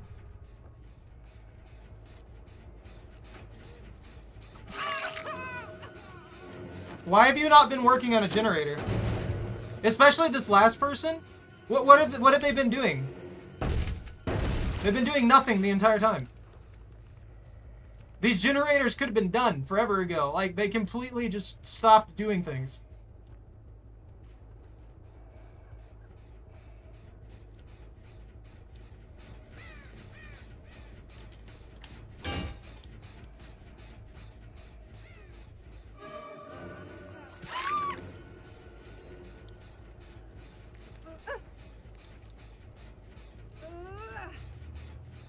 I don't know what's happening anymore.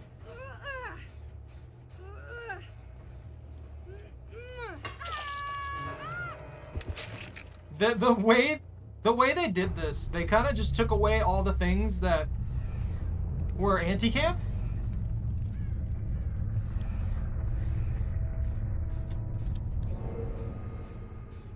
They took away all the stuff that was supposed to prevent camping.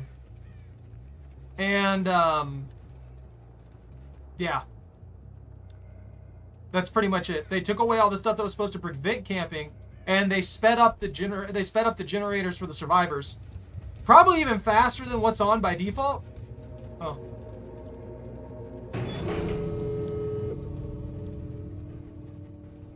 So I'm right next to this one. I can't even get over here. I can't see.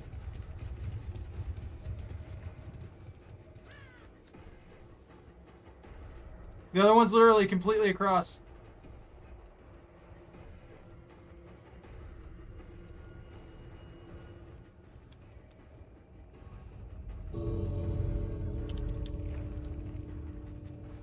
Okay, I have my path now.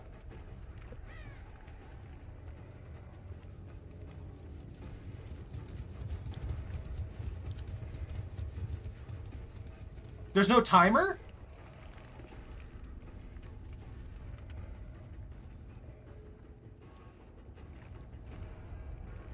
Oh, that's right. The timer's invisible now, so they don't know how much time they've got, neither do I.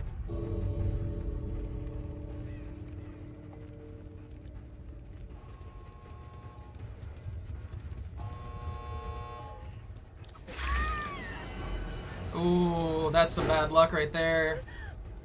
You know what? No, you're not the person I was thinking of. That last one. The one I killed before them.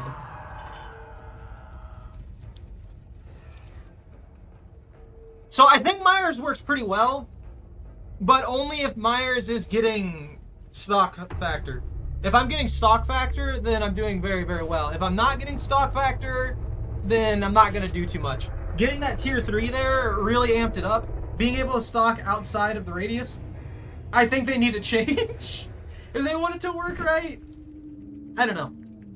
I think this game mode would be a lot more fun if they reduce the repair speed. They kind of need to incentivize people to sneak around instead of just like blindly charging in.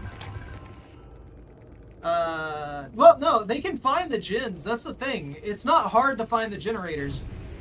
Every single game that you play, you have less tools to find the generators in a regular game than you do in this mode. That candle doesn't just tell you, like, oh man, there's a generator, like, it doesn't just tell you that, oh man, there might be a generator nearby or anything like that. It tells you directly where it's at and highlights it for you. So you can just beeline to it from the beginning of the match. They can beeline to 4 different generators as soon as the match starts if they use the candelabras right. It says that in the thing, how it highlights stuff. So if they spawn in 4 different locations with 4 different generators, they can be working on 4 generators simultaneously as soon as the match starts. With a 20% repair speed buff, while the generators already have 5% on them so that they make enough noise to be easily detectable from probably about 20 meters away.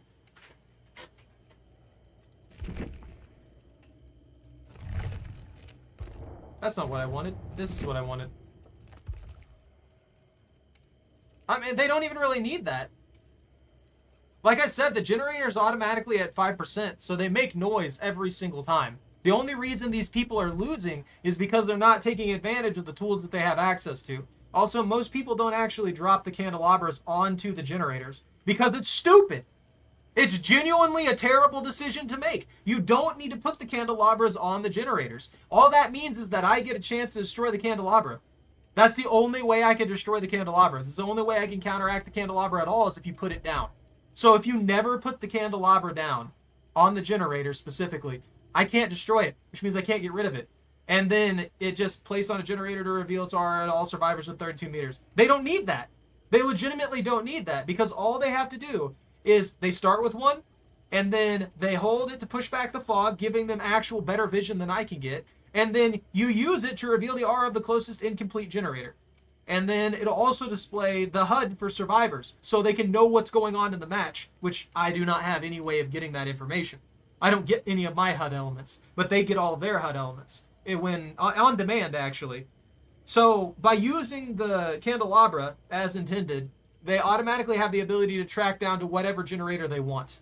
It doesn't take any effort to do so. And it tells them directly where it's at. It just highlights it. It's easier to find generators in this game mode than it is in the actual game mode. Because then you have to actually like look around and try and find the generator with your own eyes. And the generators are this dull color that blends in with a lot of the environments in the game, right? So they don't have to worry about that. It just gets highlighted and it's like, hey, over here, come fix me, while being super loud. They only drop them when I down them. But I'm talking about even at the very beginning of the match, think about it. If the survivors actually take advantage of the candelabra's abilities with 20% repair speed on top of that, they can finish like 3 to 4 generators before I even find anybody in most situations. Anyways, I will be right back. Just give me a second here.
Okay, sorry about that.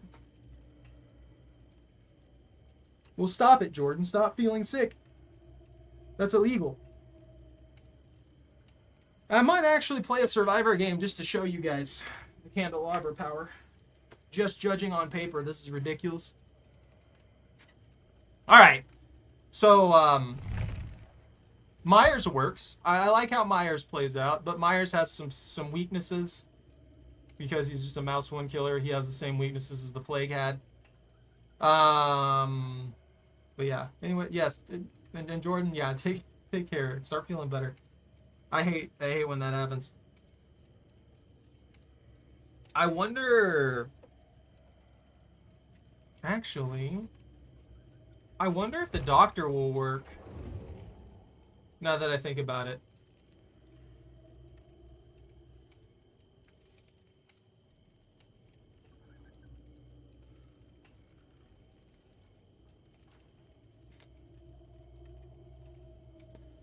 Hold on, guys.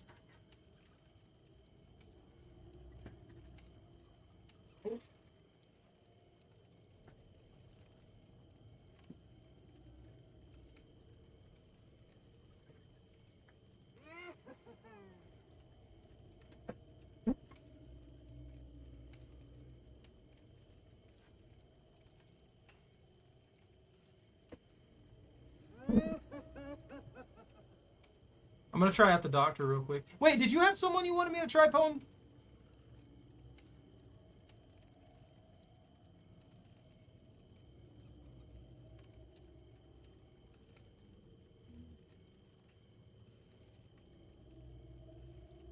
But yeah, I feel like they need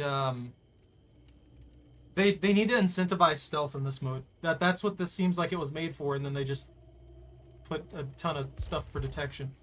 I'm gonna give the doctor a try, and then maybe I'll try the trapper. Might be fun.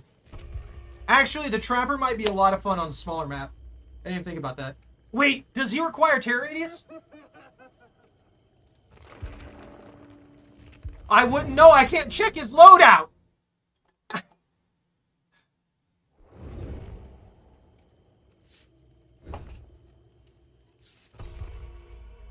I feel like the doctor's going to do pretty poorly. Even if I can find people easier, the doctor has the issue of chasing people down and not being able to consistently hit them. So not being able to down people consistently is going to be a problem. I don't know if I'll be able to pull that off. But then again, nobody has like self-heals or anything like that. So maybe it won't matter that much.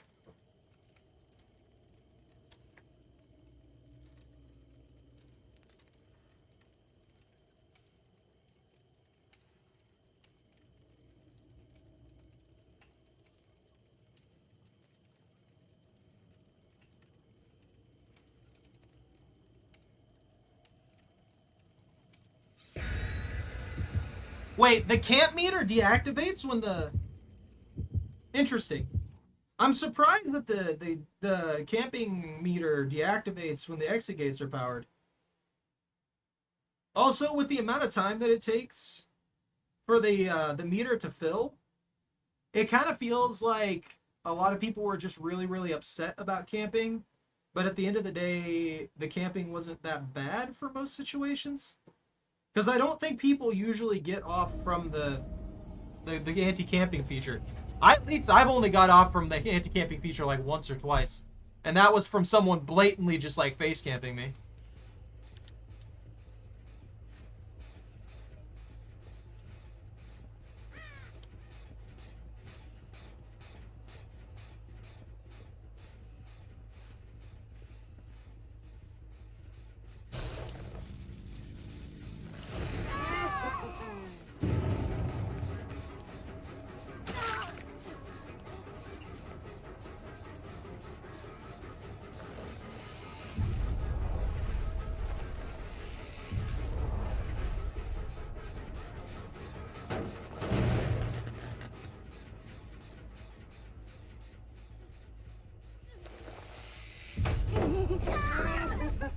That tripped somehow.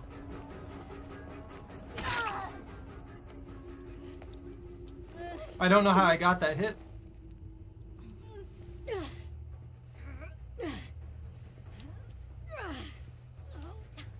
Why are they that fast on that generator already? That generator sounds like it's about 60% done.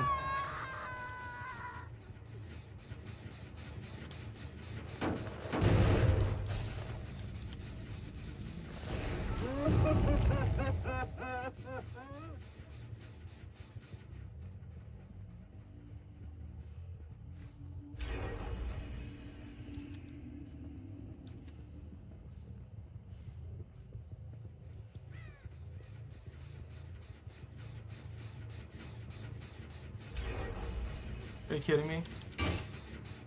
That's what I was talking about. Like, it's so easy to complete multiple generators here.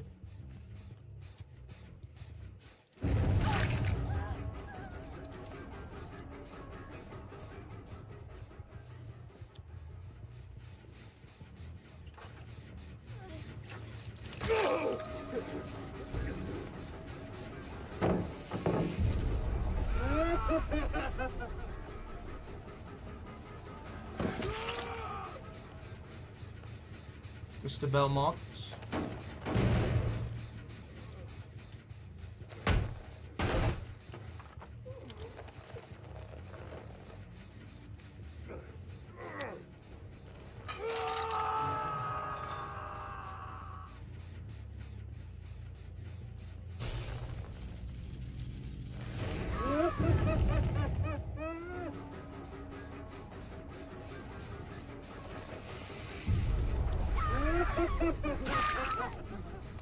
Stop your crap!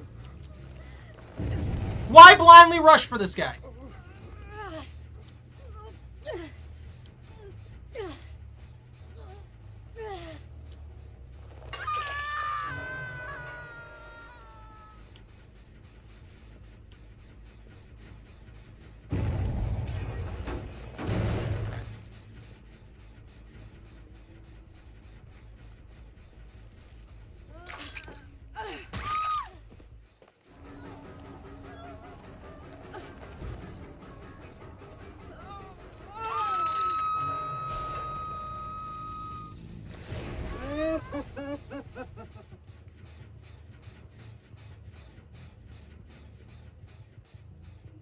Yeah, see, that thing's on the ground. I can't do anything about it.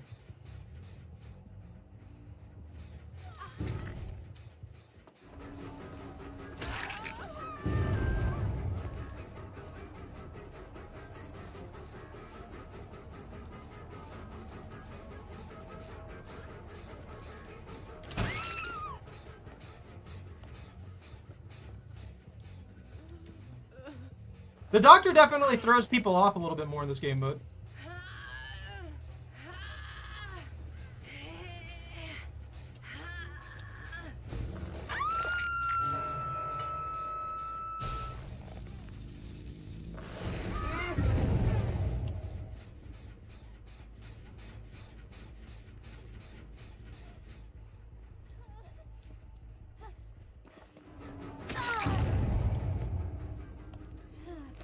I feel kind of bad for you, but you didn't ever, like, actually move outside of one small area of the map. All you had to do was leave the area. I just don't understand the mentality. If you're just going to camp in one singular spot, of course you are going to die.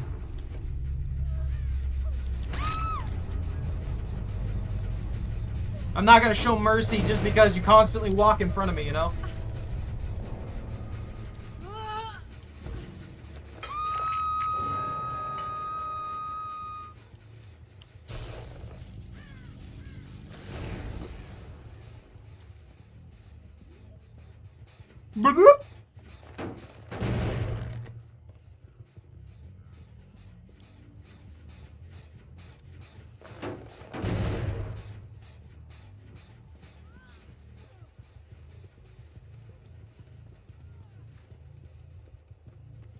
There they are.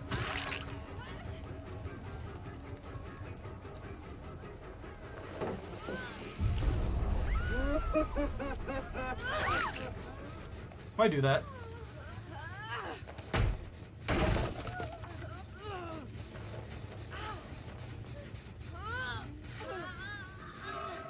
Hey, buddy.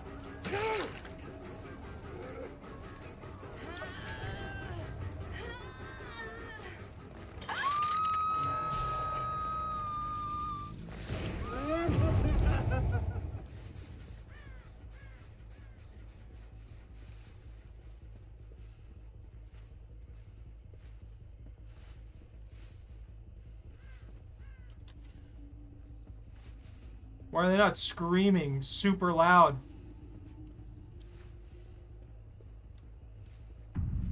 They should be making crazy amounts of noise right now. Oh, there they are. Oh, they just got really, really far away.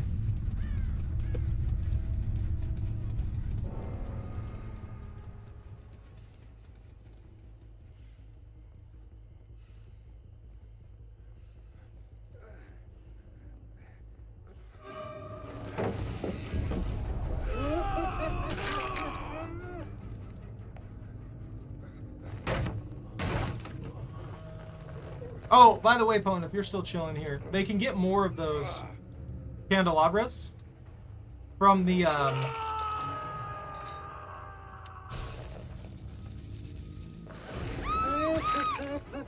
Alright. They can get more candelabras from the boxes that they can loot on the map, and there's 11 boxes now. So that's 11 potential candelabras. The doctor works very well. And it's just, I think, because the tracking is really, really good. And it does help when the survivors, for some reason, decide that they desperately want this one generator over here. I'm not sure why. No reason to sit by that generator. Just go to a different one. They're all over the map. There's 7 of them. Trevor had a candelabra the entire match. He could find another generator instead of going for that specific one over and over and over again. I don't know. I don't get it.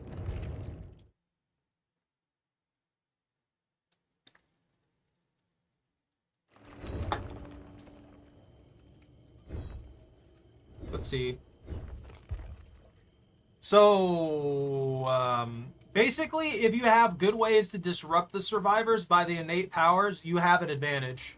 But if you don't have any of that, like in the case of like the plague and stuff like that, I can make everybody broken status, but I still have to basic attack them unless I drink the vomit juice from the fountains. So I still have the issue of not being able to catch people out very easily with that, without the powers.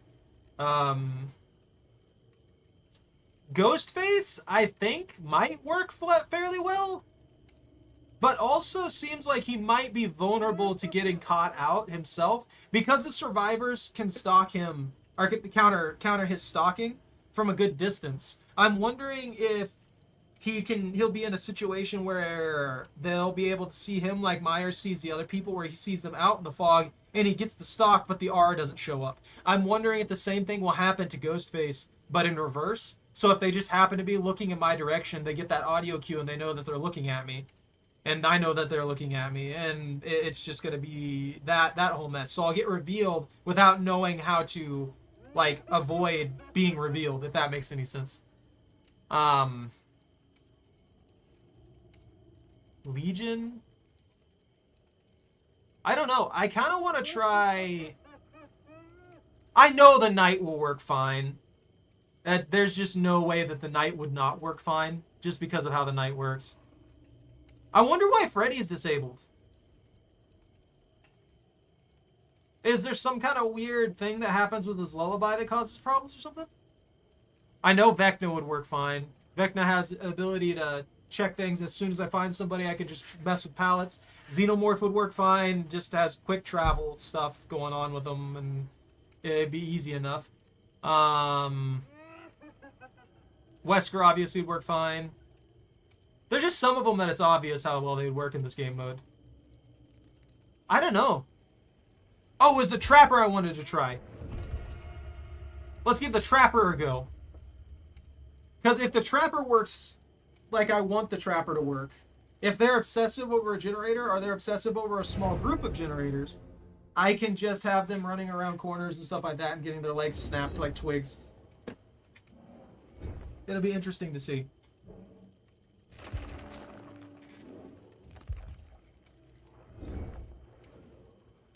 Bleh.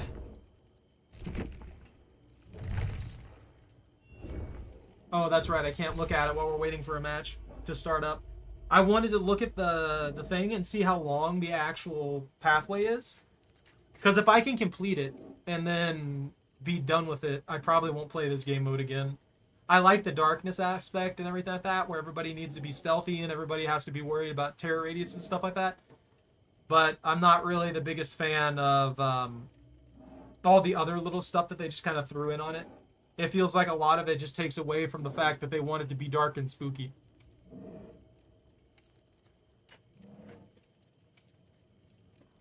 Now, right, Choco? Now, right, puppy? Don't you kick me. Doggo woggle. Boop, boop, boop, boop, boop, boop, boop. Boop, boop, boop, boop, boop, boop, boop. Boop, boop, boop, boop, boop, boop, boop.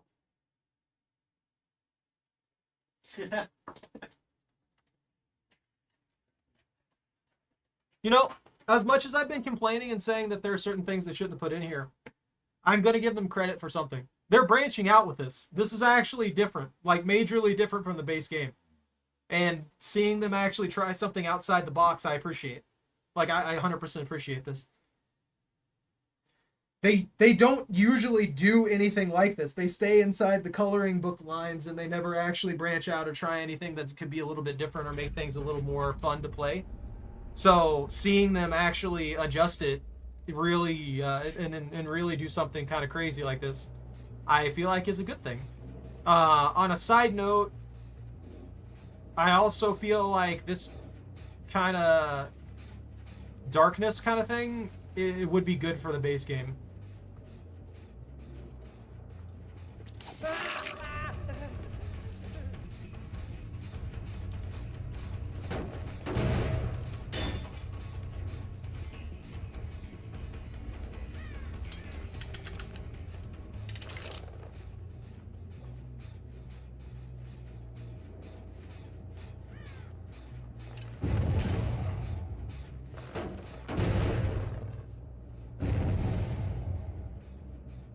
What's ex-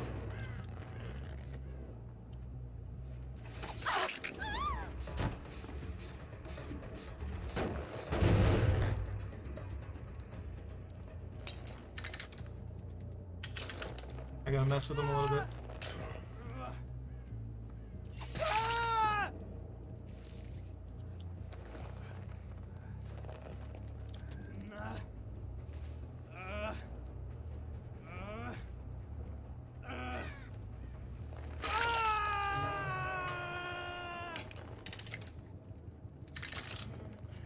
I feel like the spookiness will help me out a lot, especially if I do this all over the place.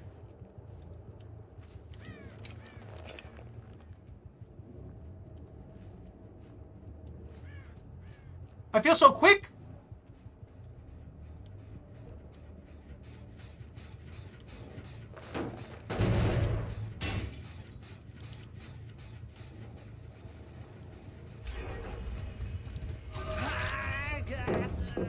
You're really gonna waste a pallet that fast? I mean, that's all you, dude.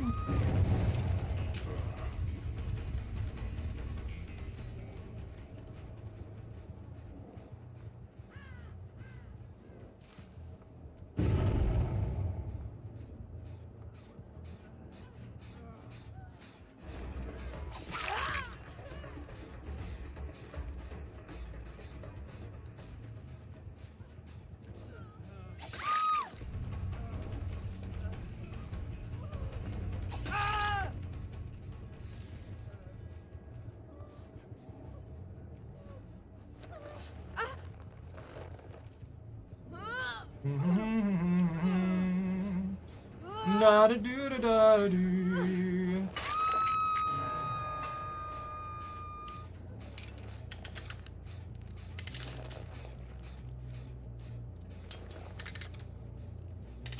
This is honestly a pretty good map for this stuff. There you are, buddy. I didn't forget about you, I promise. I had to set some stuff up. This is definitely a fun little, like, trapper style game mode.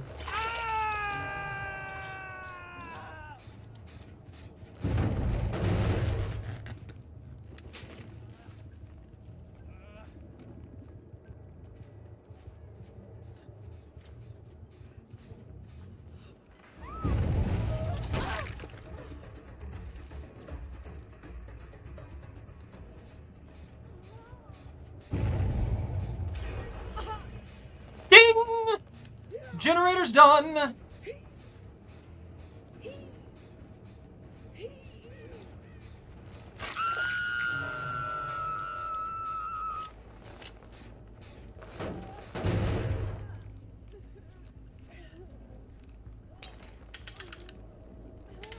I don't know what that light is that's there. I guess that was just part of me.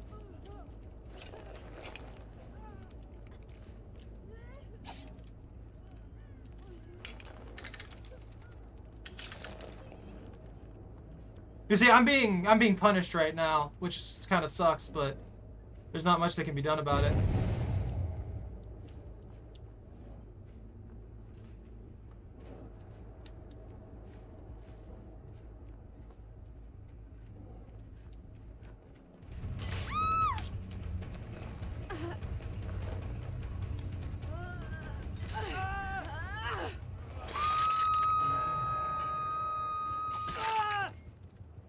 You guys are something else.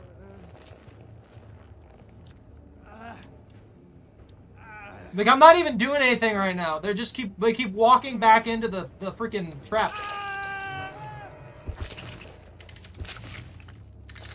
Like, it's not hard. Just don't come back to this area. If I've got it trapped up like mad, it's probably not a place you should be.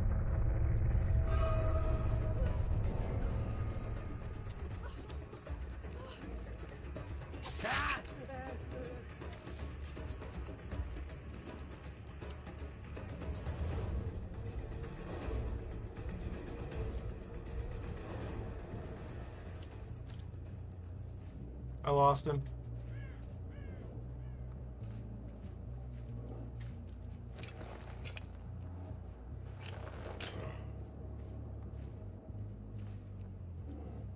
Okay.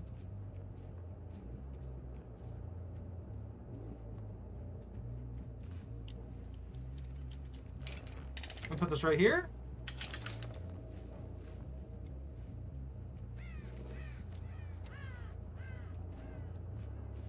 I wonder where they went.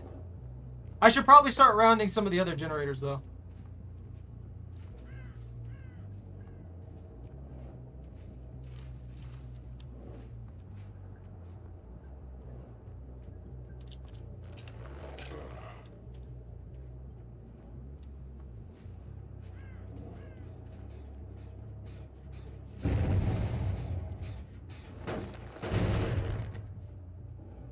Oh, so they're working on that far one over there. They've got like 4 generators to work with. Oh, they finally got it. Where are you at?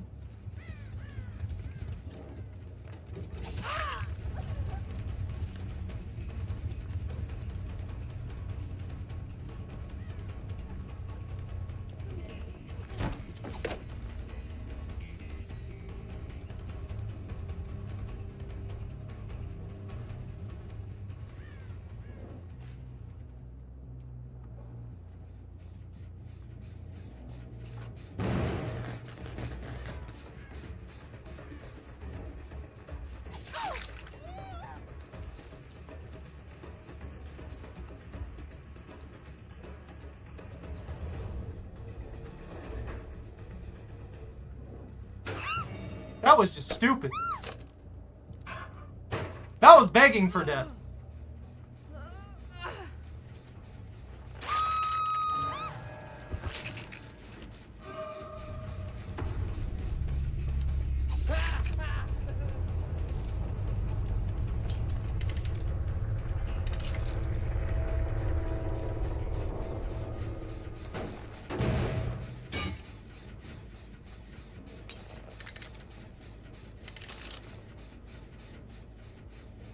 So these 3 generators, I think, are the only ones they know where they're at. So I can probably work with that. I don't think they'll be able to work on this one.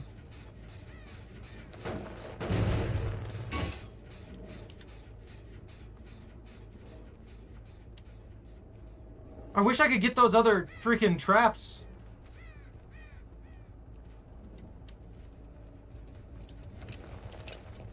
Maybe I can, actually. Everything looks so much further away, if that makes any sense, because of the shadowing and stuff like that. I keep feeling like all the generators and stuff like that are significantly further away than they actually are. And then there's that wall in front of me. So they haven't found this one yet in the shack.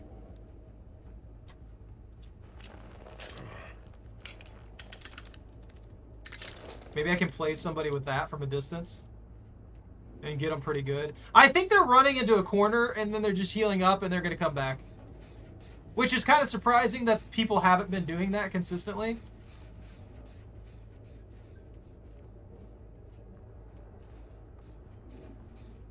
No, that one's still decaying. I've just got a straight line here.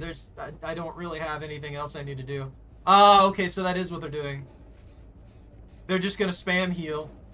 And I guess hope for the best.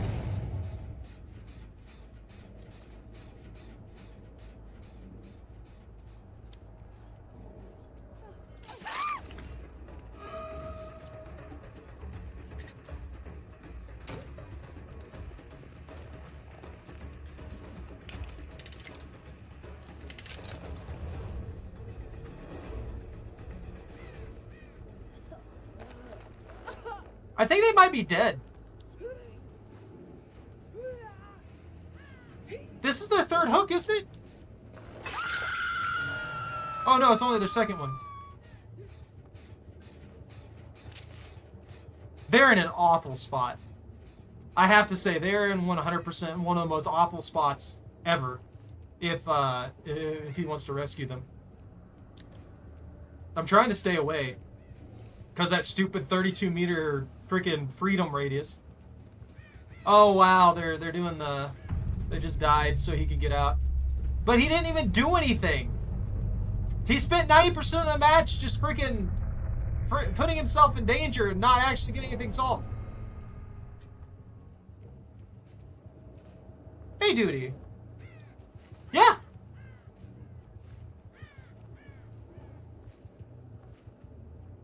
I'm actually excited for it. I want to see how they implement Springtrap.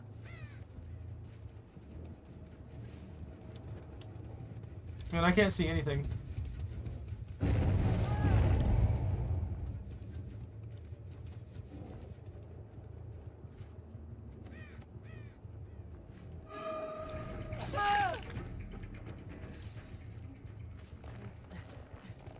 That is some bad luck, bro. That is some real bad luck. No, I'm sorry, that's death. Oh, my foot!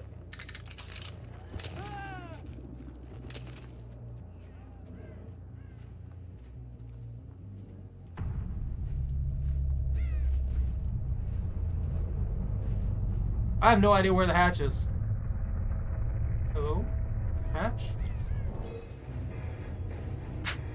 Trapper works great! I feel like that's how trappers' traps should work in general, is you should have to pay attention to them. You shouldn't be able to just blindly run around them because they're super visible. So I like that. I actually quite enjoyed that. I think it'll be good if they take the I think at least appearance-wise it'll look good. Whoever does their graphical work for the art and stuff like that, for the especially the freaking the IPs they buy, does a pretty good job. They almost always look amazing. Like Dracula looked really good. It's just a shame that whoever designed the balance stuff for him did a crap job of it.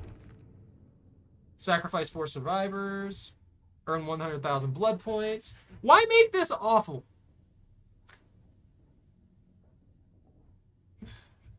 Why constantly make me earn 100k blood points when I can only get like 20k a match in this mode? You made it a rush fest that nobody is gonna get more than 20k out of a match on average. That means it takes like 5 matches just to get a tier up. I think Springtrap is who they're gonna use, and I'm hoping they put the skins for all of them in there as well. But I mean, just look at Dracula. Destiny. Dracula looks great. Dracula looks absolutely fantastic character-wise. But his perks kind of suck, and his, I don't know. I'm not a fan of his Mori either. I don't think it's bad. I just think it's way too simplistic with him just, you know, he's got to get that goblet of blood, or the wine glass of blood, whatever you want to call it. I hope they take some notes from this character design that they did and apply it to Springtrap. Like the janky motions, the creepy feeling of the character and stuff like that. It just, I don't care. I don't care. Don't make this thing talk to me. Shut up. I'm telling a story right now. But if they take like the motions of this thing, the weird jerky like movements and stuff like that, and they apply that in a robotic fashion, I think they can make an extremely unsettling like character approach. Like they can make it uncomfortable to see the they can make it uncomfortable to see Springtrap coming at people. Like they've got to take advantage of that. And if they do that and they come out with some good perks that actually feel thematic to the characters, they're going to be great. But it really comes down to if they pull that off.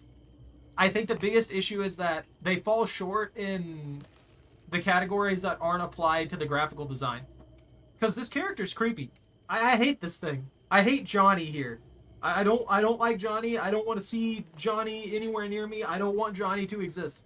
But as a character, absolutely terrifying.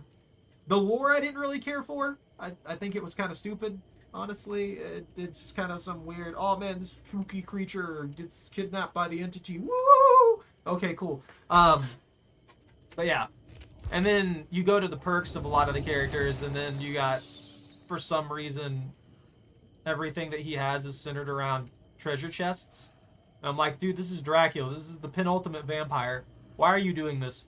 Why wouldn't you make all of his perks surrounded by blood? Were you trying to be different with it? I don't know if the people from Castlevania had any aspect to this or what, but if they did, you guys screwed up. These are awful. They just kind of suck. Make it about blood. Make everything he does about blood. That's what we needed. I'm mad about it, okay? It's Dracula of all things. Don't screw me over like this. You know, I want to see what happens with this character. I want to see what happens when we just start spitting on people.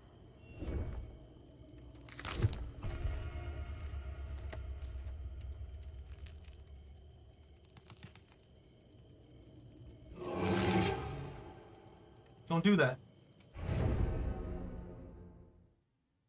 But yeah, I don't like it. I don't like this thing.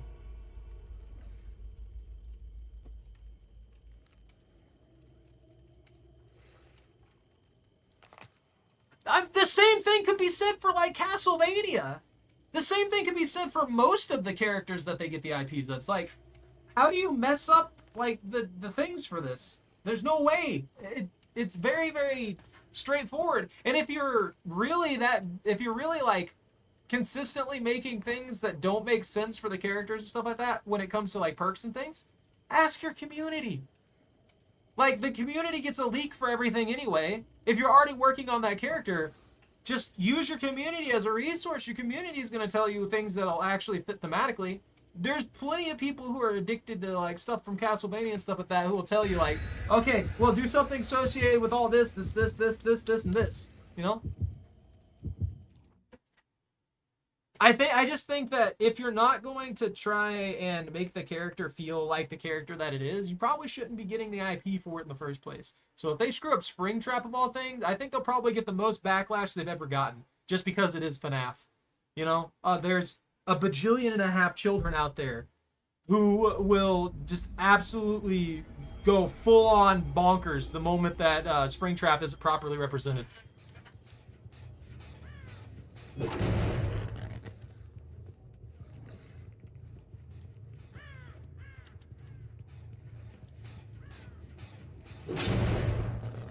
I gotta spit on my enemies today. Hey, how you doing?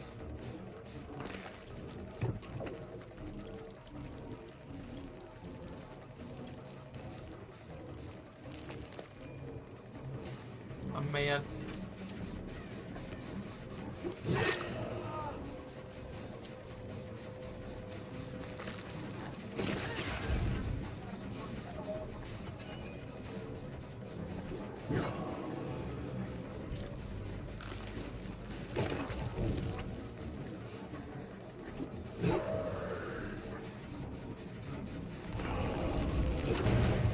Look how fast they did this generator, too.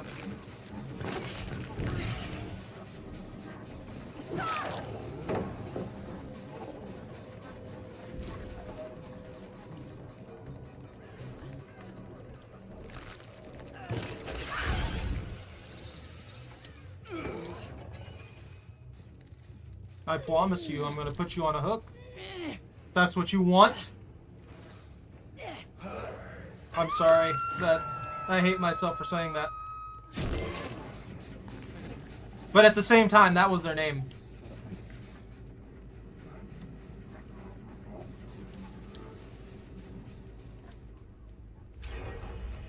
Where?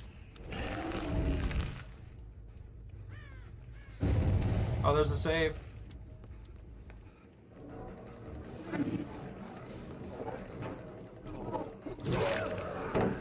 Way to waste a pallet, bro!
Why?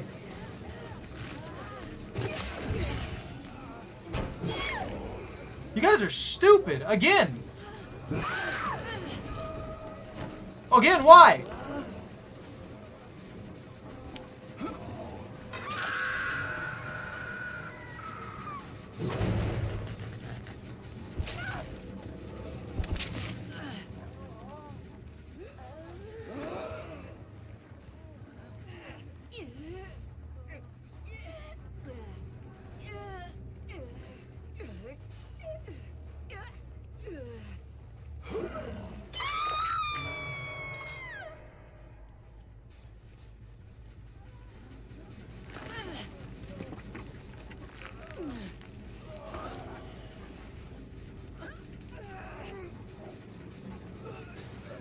I don't understand people's behaviors, man. Like, blindly putting yourself in danger like that, when all you have to do is not. Like, all you have to do is not.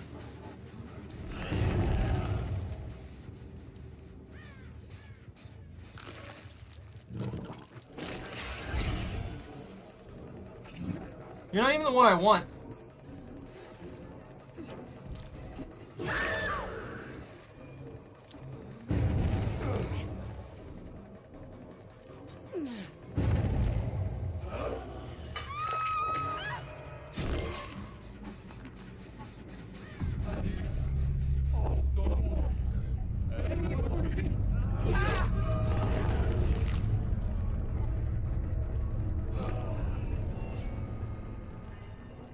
All right.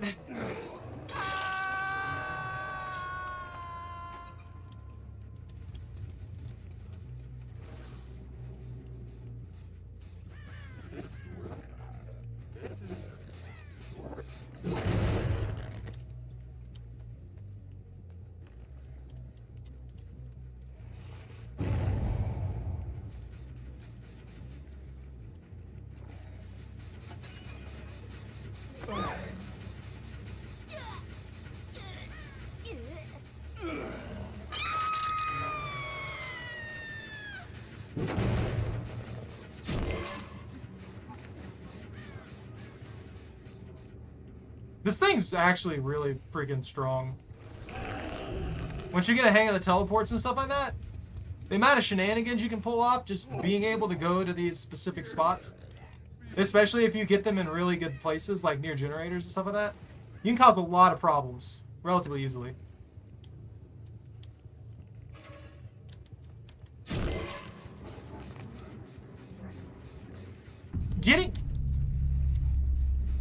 Getting my bearings is becoming very difficult. I heard her, Steph. I don't know which way she ran. There.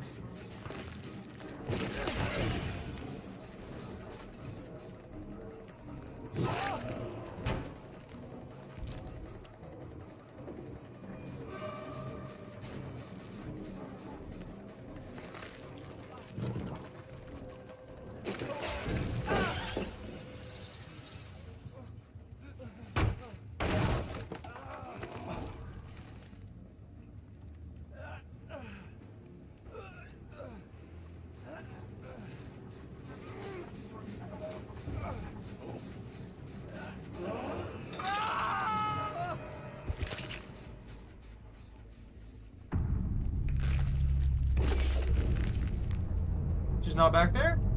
Oh.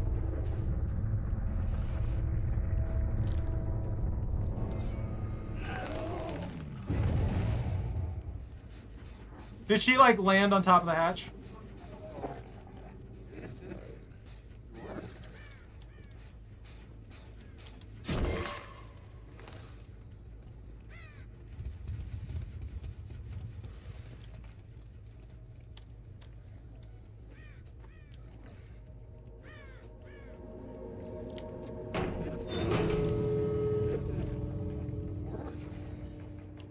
Where's the other one? Oh, okay.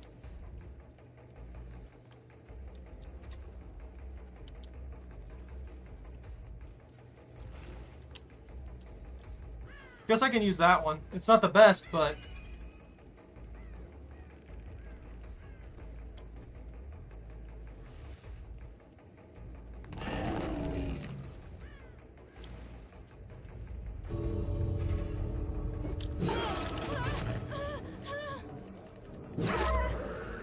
I'm not gonna spare you. Why would I spare you? Why would I spare any of you? You guys did some of the most idiotic things that I've ever seen in a match. Just constantly piling on top of each other right in front of me, and then you're just sitting there wondering why you're dying. I'm not... Woo. Can't justify that.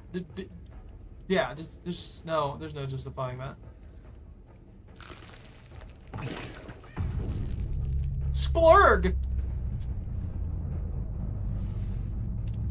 I wish I could break these while they're on the floor. There's also that crap where it has to go out a specific distance before it hits. So if somebody's right on top of me, they dodge it through magic means, something like that.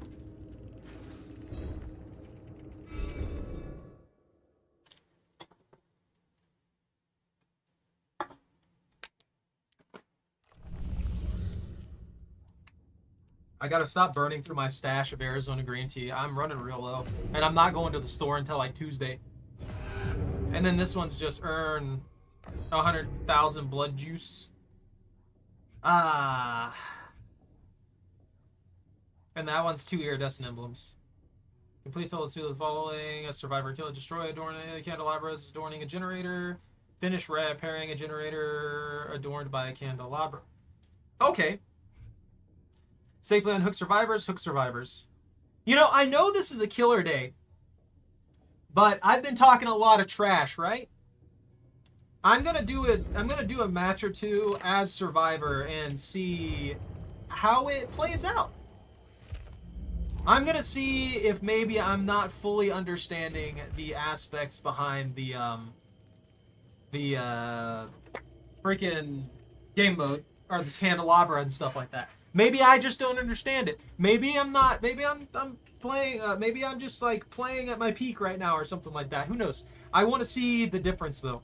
I'll probably play this game mode tomorrow as well, just to finish off the whole thing. But I want to see how it goes. What do I need to do? Escape 3 chases. I feel like you're rewarded heavily in this when it comes to stealth. I just feel like a lot of the people who I've been running against just run out in the open. They follow the standard rules of the base game. I think that's the biggest problem. They're not using cover to their advantage. They're not timing out pallets right or anything like that. And some of them are just bad runners. And they don't have their crutch perks to like life. They don't have their crutches like windows of opportunity showing them where everything's at or anything like that going for them. So because they don't have those tools available to them, all of a sudden it's significantly harder for them to escape in any manner. So I'm going to go ahead and try this, see what we can get, and see how far I can go. I'm going to do like a few more runs here, and then we'll see what's going on. Like, I know I keep saying we'll see, but I'm curious. I just think it's not, I just think it can't really be that hard to escape from the killer. I want this hat. I don't like a Lodi, though. I'm gonna be honest with you. I don't care for a Lodi. I like that hat, though. I wish that was just a universal hat and mask for all the survivors, because I would wear that on like every character. That's such a cool, that's a cool mask. I like that. Do they have any other stuff that's super cool, or is it just like for a Lodi? I know it's themed. And then there's the hollowed skull thing for this season. I've got 23 days. I'm at level 45. All the cool stuff ends at 100, I believe. No! All the cool stuff ends at 85. And then you get this, which is a Deep Rift Nightmare Serpent for Spirit. Oh, this is the one I saw! I would never use this, honestly. Because I never play the Spirit. I'm not a fan of the Spirit.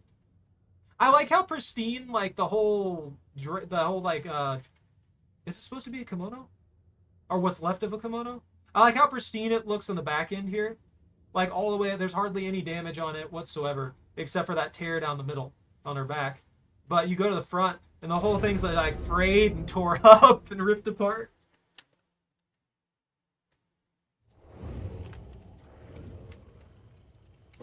Trevor Belmont, Trevor Belmont, Trevor Belmont, Trevor Belmont, Trevor Belmont. I will find my family. Shut up, Trevor. How many teas do I have left? I have 3 teas left.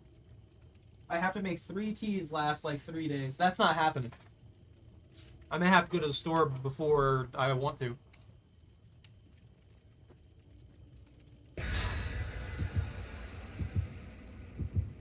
Does the wiki have any bonus information right now on the event that's going on?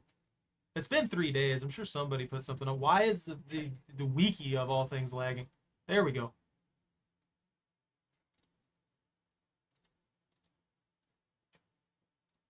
They cleaned this up. I like how they've got it set up.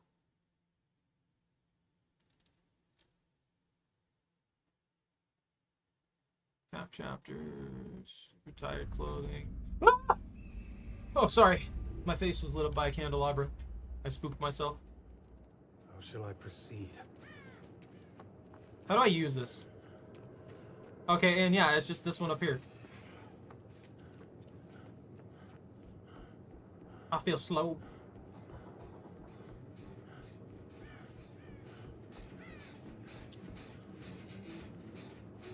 That's skill checks?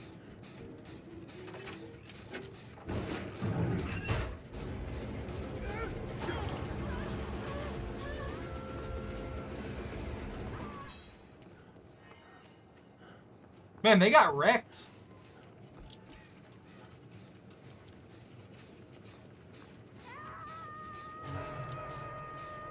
So, do I have skill checks or anything like that? Like this?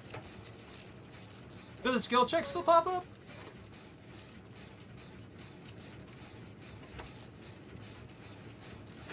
Immediately pull them off. Okay, so skill checks are normal. I want to see if he comes for me through that. So he has no terror radius.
Oh, that's so unlucky. Does Trevor feel slow to anybody else? It's probably just because he's bulky. But I feel like I'm moving so slow. He immediately teleported. Man, if I could just get back to the generator, it was like 90%. I could get that done. Apparently holding the candelabra also causes you to not be able to close the doors? Or the...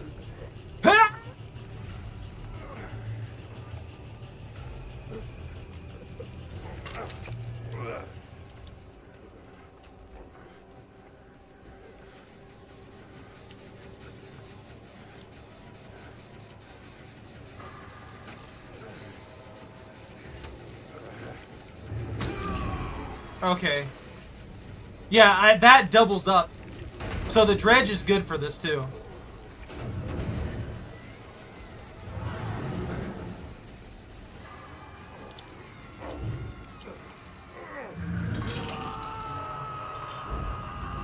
I do wish this team was actually... There we go, okay. We've got one working on a generator over there. They got ripped off of it immediately.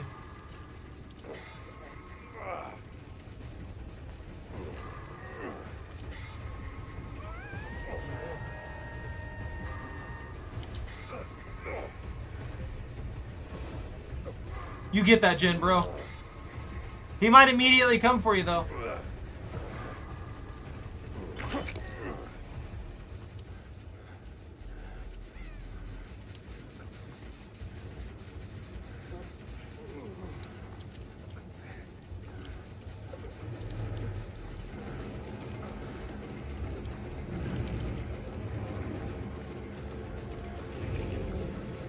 I'm pretty sure I have,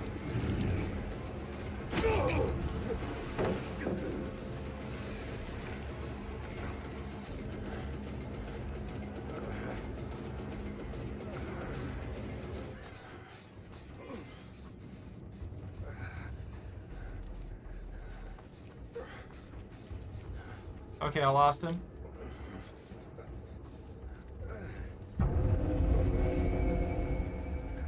Yeah, the amount of darkness that he applies on top of what's already applied is pretty heavy. Yeah, that double up I think is a little bit unnecessary. Maybe lower that a little bit. I know where those generators are over there, but they're all near. Yeah, you can't see anything while this is going on is the problem.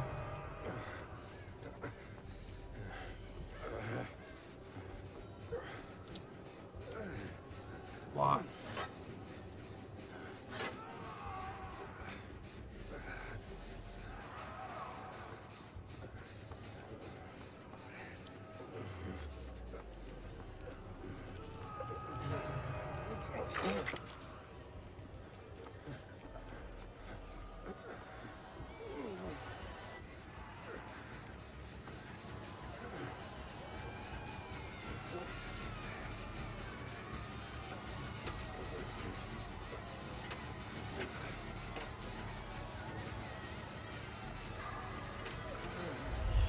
There we go. Now I can see more than 2 inches.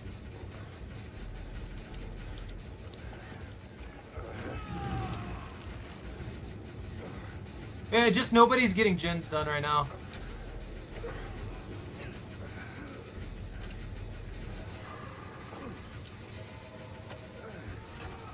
Bro, really?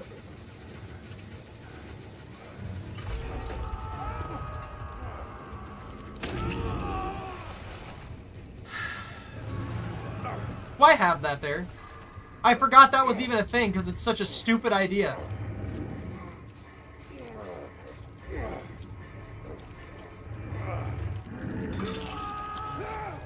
The map killed me.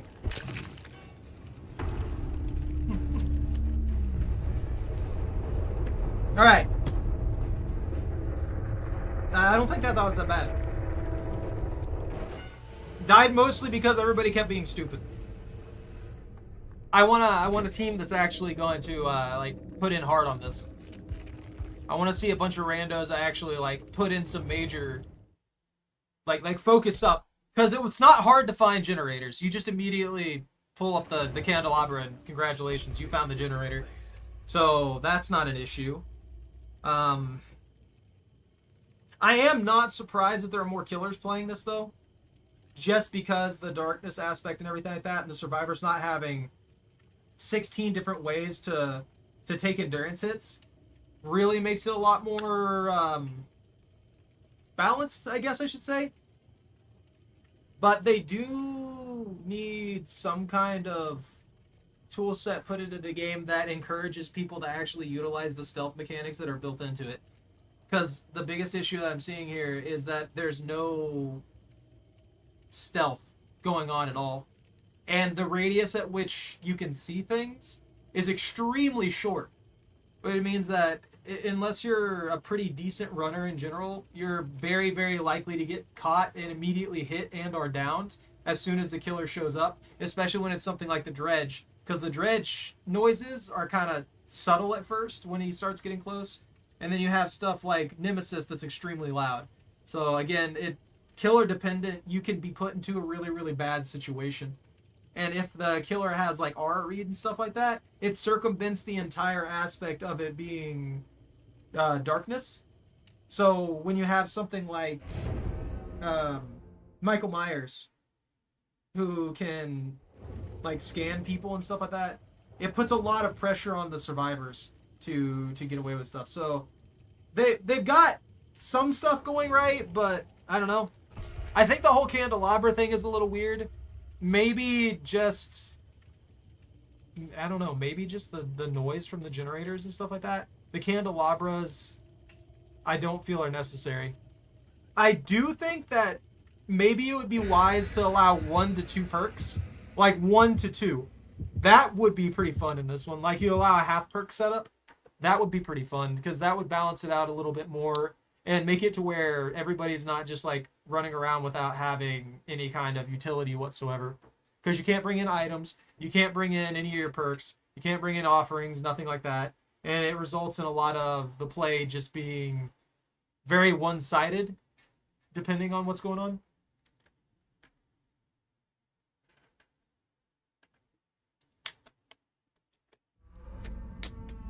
Oh, and the biggest map.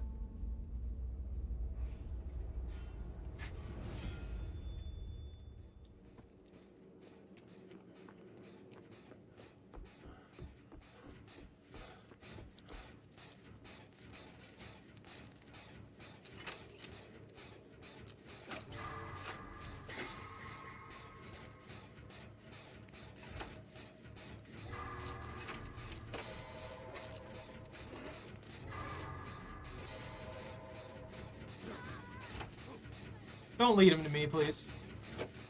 Is it Wesker?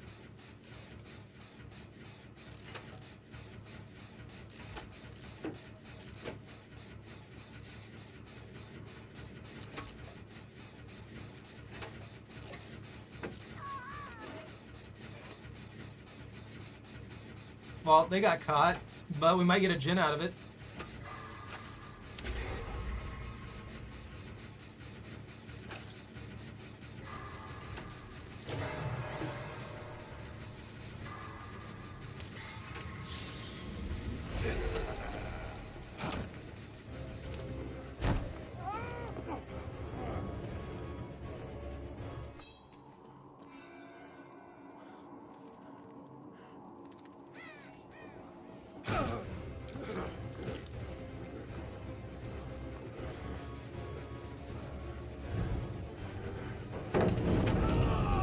Ah, I got stuck.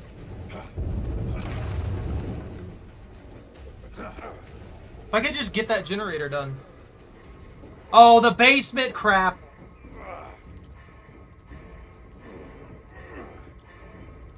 Yeah, I screwed up there. I didn't follow my own advice and just leave the area. I shouldn't have stuck there. Also, I didn't realize that Dracula doesn't make any noise in vampire form at all. He's completely silent. So that's problematic.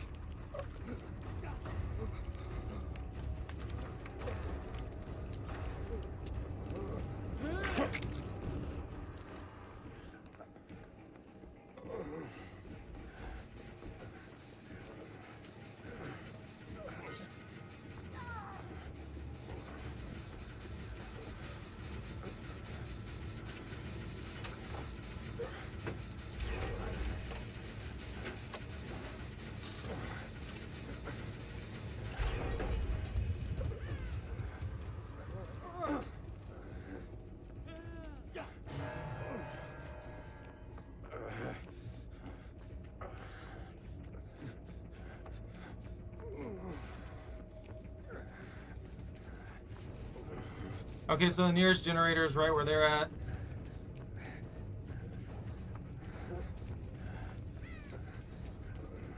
How much fog does this dissipate? Does it make me easier to see? Ah!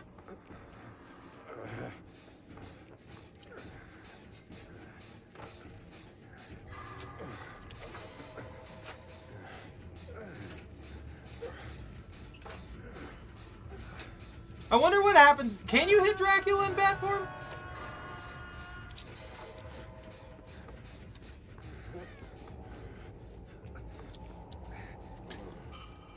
Can I leave that there as a bait? Oh, I'm severely injured, that's right.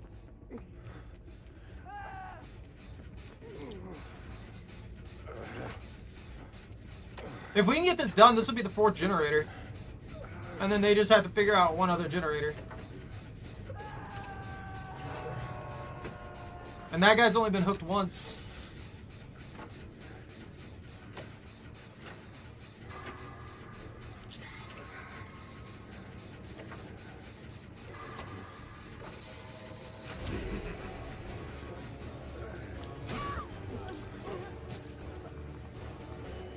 Lady, God, you're...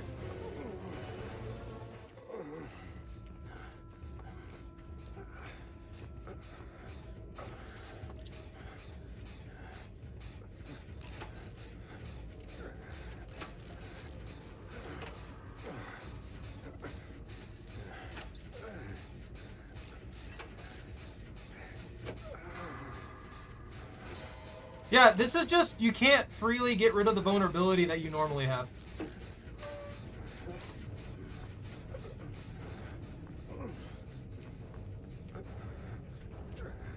I'm gonna take this candelabra.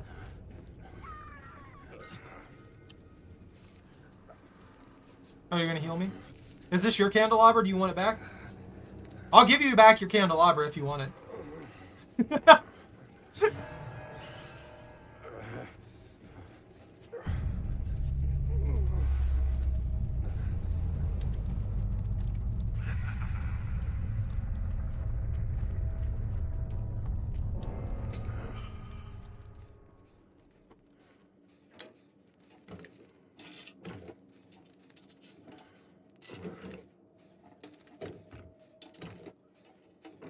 Not seeing the progress bars is kind of crazy.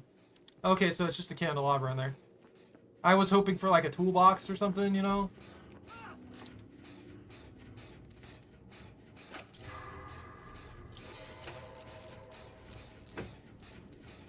It's interesting to see the darkness and the no terror radius system going on. Because this is one of the things I was asking about.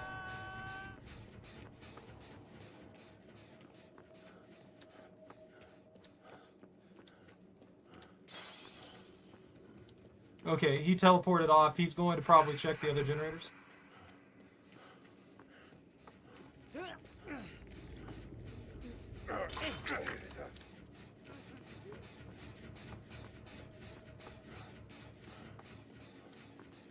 Oh, he's chasing that guy. If everybody could avoid going down super quick here, healing you is literally a waste of time. You are going to go down in like 2 seconds because none of you can run. The only person who ran for even any amount of time...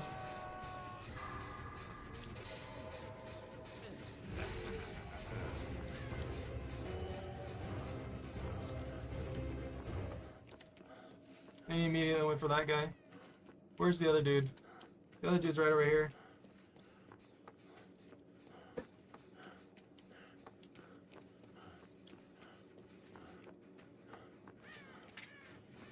These people just go down way too quick.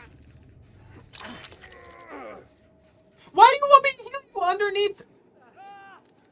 And that guy's just dead.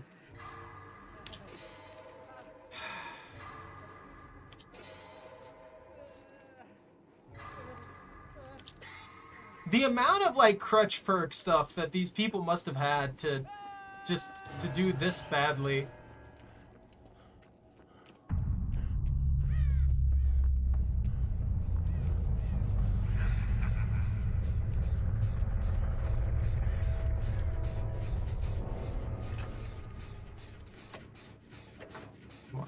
Yeah, I knew it. Immediately gets caught out.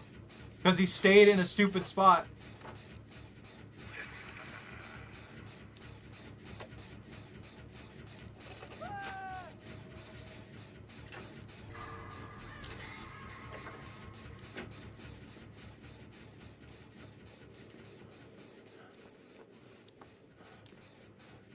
Oh, he picked him up. Never mind.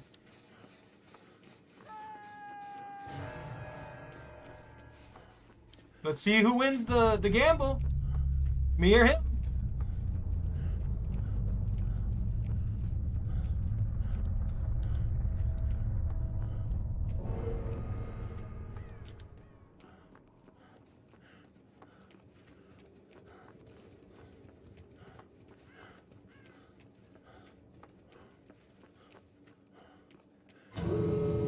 Oh, he got it.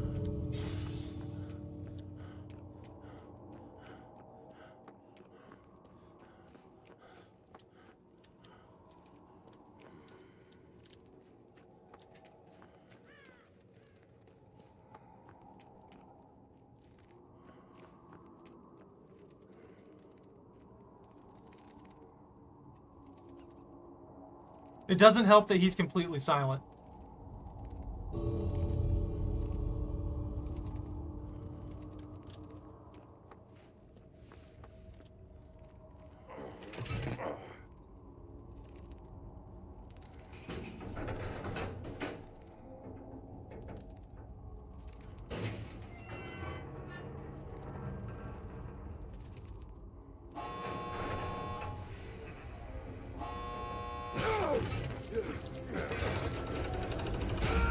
Oh, that was so close.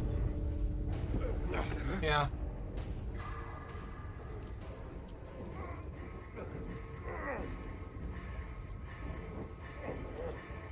I'm not doing anything. This wiggle does literally nothing. That's so stupid. Don't smack me. What a dick. That was close though. Yeah, I like how this works for the gates. I don't know if you guys noticed, but the gates have almost always been close. Like, it's almost always been an actual, like, close experience for the escape. And most of the time when we lose, like, I haven't really seen anything out of the ordinary. I've just seen people not doing what they need to do to survive. Like, these three, instead of just getting the gens done, they were obsessed with constantly healing each other. Stop! Just get the gens done. At that point, you had one gen left. Just do the generator. And then we would have had 3 people ready to go. If we just worked on 3 generators separately, that guy had no way to keep up with that shenanigans. And I almost got out from the gate. Had I had that just a little bit closer to completion, I would have actually made it out of there. And at least got one escape. I'm gonna give this one more go. Just as just to see where it goes, I guess. Escape 1 trial. Finish repairing 2 generators. Now that I've experienced not having a terror radius at all at any point in time, I do think it might be... Let me play Laura. This is also a game mode that you really are penalized if your character is very easy to spot. So, playing like Claudette, or playing Nick Cage, or playing like Meg or Jake, or anybody who's like in dark clothing and stuff like that, and is it super easy to spot, is going to do better than anything that would happen with like Sable because of her pure white hair there, or Trevor Belmont because of the large amounts of like white on his shirt. Is just really eye-catching and easy to track, which makes it almost impossible to get away with stuff. But all these other characters with like darker colored like clothes and things like that are going to benefit better from this. I do think this should be opened up to 1 to 2 perks, and it would be probably a lot of fun, honestly. When you can't build like super advanced builds and you can only specialize yourself into one thing, I think that's a huge like limiter that'll make people actually learn how to play a little bit more. Because what I'm seeing here from the survivors end is just more and more people showcasing that they don't know how to play without all these perks making them better at the game. So if you don't have Lithe, you don't know how to run all of a sudden.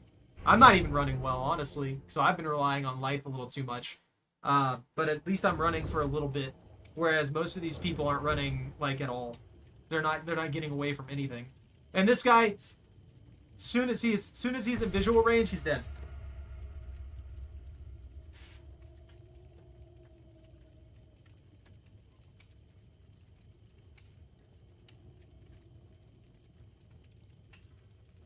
Choco, what are you doing? You having dreams? You having doggo dreams? Huh?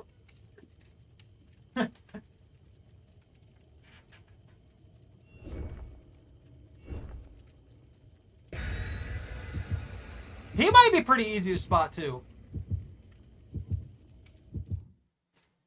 Honestly, I've just got to make sure that I don't get myself caught in some bad areas. I need to actually make sure that I'm around the pallets and stuff like that.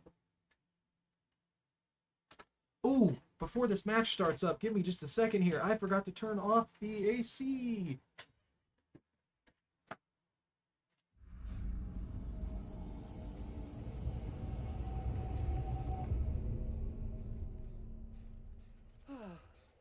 Awful. Hopefully I don't get caught out here. That would suck. I'm sitting here with this super bright candelabra.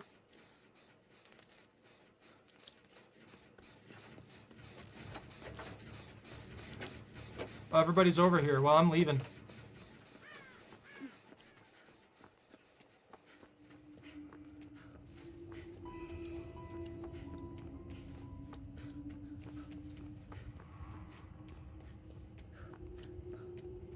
You think they're gonna die?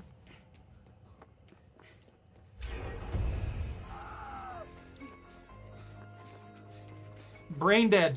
Literally brain dead.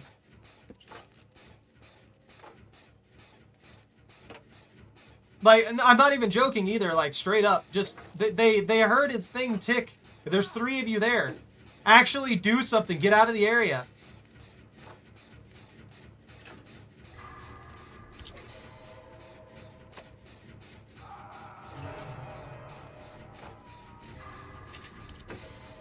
They're gonna get this match. This match is gonna snowball so hard.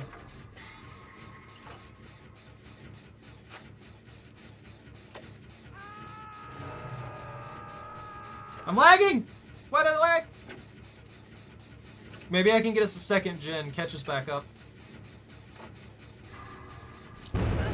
Or I'm gonna blow it up somehow, even though that hit the... Oh my god. Get out of there!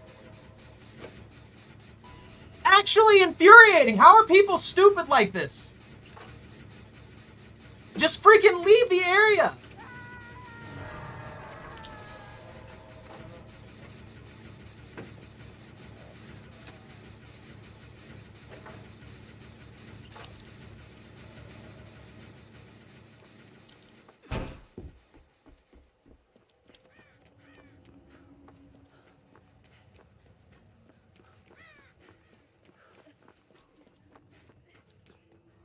Like, you're dealing with a Myers.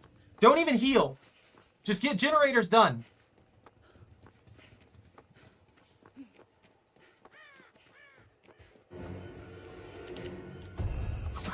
Oh, you... Oh, I hate that.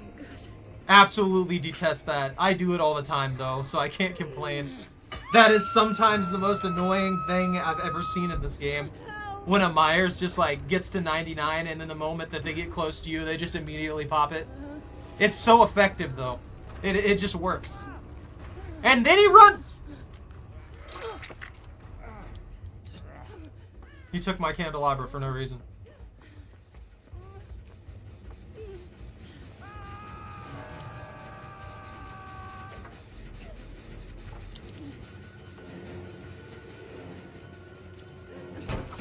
Are you kidding me?!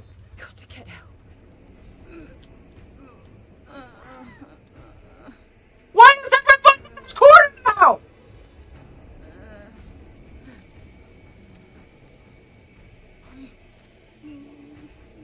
I hate people.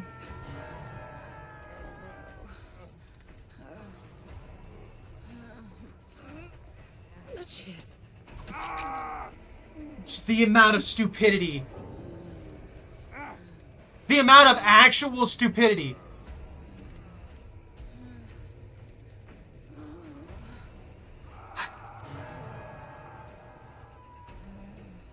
They gave this game to him.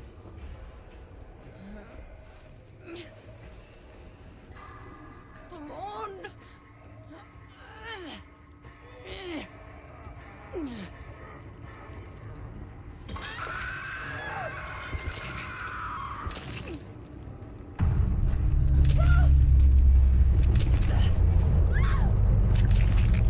They gave it to him. They straight up gave it to him. Spread out. It's not hard. Legitimately just spread out. Spread out. Start working on separate gens. You have a candelabra that tracks them for you. You don't have to put in effort to find the generators on this. Just friggin' spread out. Don't work on the same generator. Everybody has a 20% generator speed bonus. What do generators take? 90 seconds? How many seconds does that knock off? Like immediately. Calculator. 18 seconds immediately. So every generator takes 72 seconds. So just barely over a minute, assuming you don't hit any great skill checks. Which each great skill check reduces it by another 1%. So a little over a second per thing. Well, a little less than a second per thing. But you hit multiple great skill checks, all of a sudden you're doing generators, mock chicken. I am upset. I am so freaking upset. I didn't even get any points there because they kept leading him to the one area that I was in instead of going somewhere completely different. They fed him so much stock that he got tier 3 from their entire, the group of 3 of them just sitting there on that generator finishing it while he's just stalking them. That he was able to immediately snowball the game into nothingness. There was nothing that could be done about it. And then everybody gets obsessed with like pulling people off the hook instantaneously and healing. Stop doing that. I'm ranting super hard here, but the amount of stupidity being shown here. There's a reason that they have time. There's a reason that there's timers for them to be on the hook. There's a reason that there's timers for them to not be dead. There's reason they have these timers. It's so that you don't have to go to them the absolute instant something happens. It's so that you have time to just like make sure that you check things and keep track of stuff. If someone's on the hook for like freaking 5 seconds, they'll be fine. They will 100% be fine. Leave them on the hook for a little while. Spread out. Have somebody else working on a gen somewhere else. Someone else is working on a gen. That's what I was trying to do. That didn't happen. That just did not happen at all completely. Everybody and just decided, you know what? Let's snowball and chain pull everybody off right in front of Myers. That'll win us the match. Will frustrate me sometimes. I know I'm ranty, I'm complaining. But the amount of dumb stuff that I've seen from the Survivor side tonight is kind of wild. I mean, it doesn't help that the game mode kind of encourages, like, hard camping. And then the reason I say that is because if people can just get off for free if I'm within 32 meters, I'm already being punished just for being halfway across the map. So staying nearby and just getting them when they get off, or getting them when someone comes to save them, because everybody comes to save them in 0.2 seconds. It just, you know. Are we going Nick? Are we going full Nick?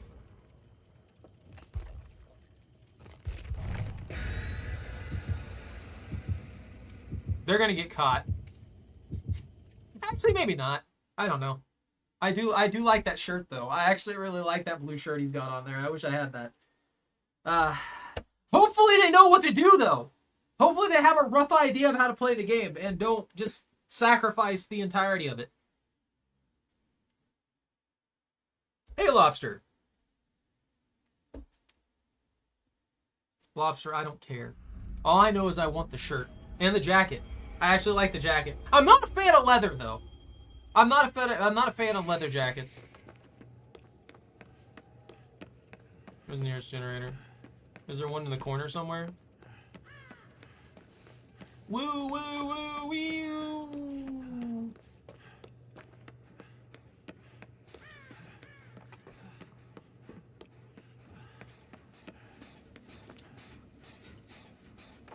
I wonder who the killer is. They're chasing the other Nick. So this is a specialty game mode, Lobster. It's kind of weird. They have this candelabra that you get, and it tracks the generator in like 4 or 5 different ways, and everything's supposed to be super spooky and dark and stuff like that. I don't know if you noticed, but everything shadows after a certain distance.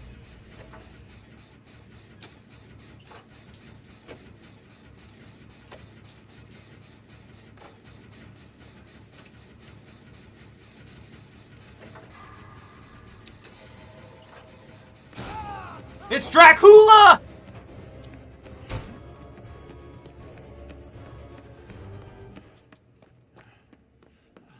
Yeah, but if you use the candelabra like this, it lights up the nearest generator that you haven't, that hasn't been completed.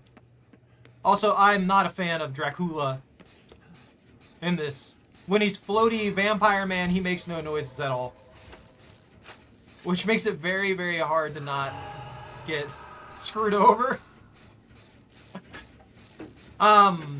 Game mode seems very killer dependent. You lose all the HUD elements, all kinds of stuff. There's no tear radius or anything. It's actually pretty neat.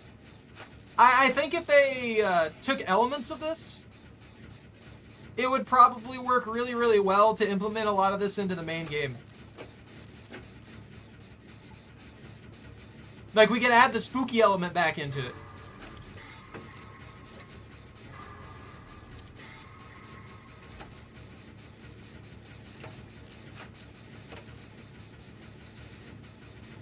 Okay, this team definitely knows better what to do.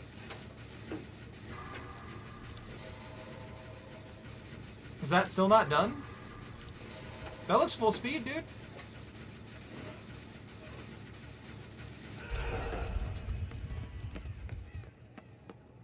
There's the next generator. But yeah, this candelabra is kind of busted, I'm gonna be honest.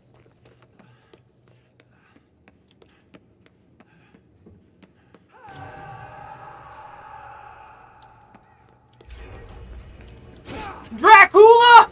No! Leave me alone!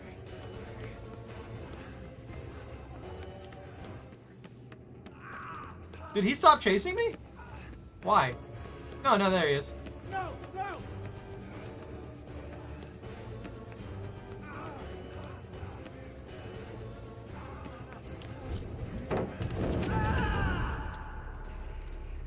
Did they update that? Because that seems to be casting insanely quickly now. Like, he charged that in like half a second. The killer can see the light, 100%. I don't remember Dracula's fire wave cast being that fast, though. I wonder if they updated it. Maybe it was too weak and they boosted it a little bit?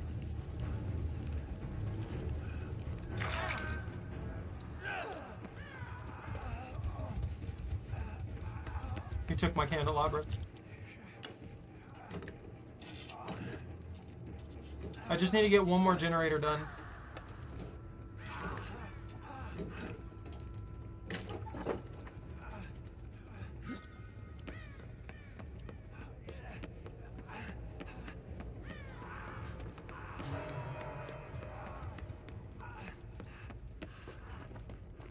I wish I had like a toolbox or something. You know? Something other than this candelabra. Like, I don't mind the candelabra.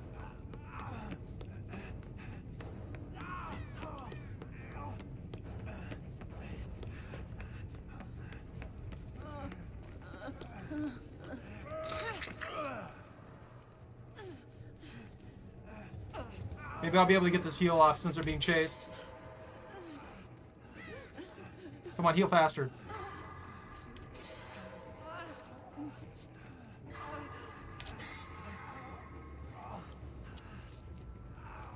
There we go.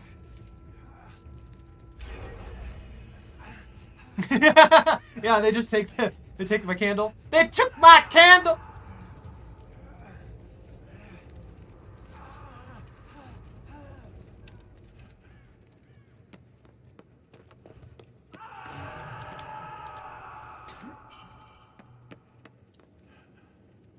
I think the candle kind of thing is a little unnecessary.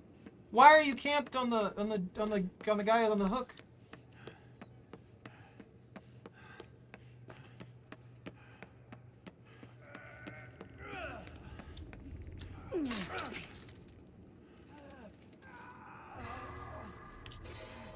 We gotta heal him quick and get going.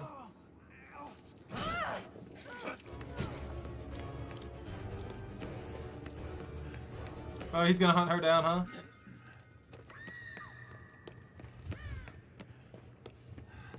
Is there no generators over here?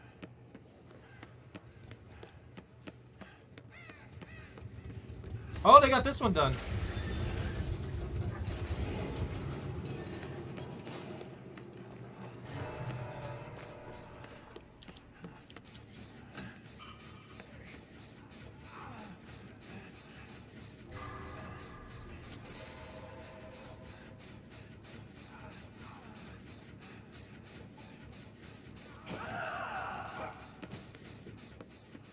I think this is the point where it becomes a problem, is because it starts to spiral out of control like this.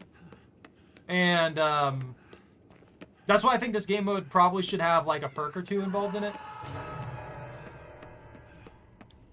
Like everybody should get like a perk or two.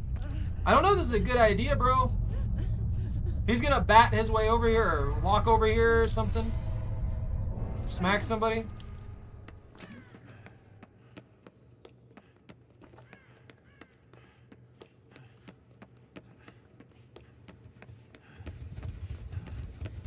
We're at like 4 generators, I feel like.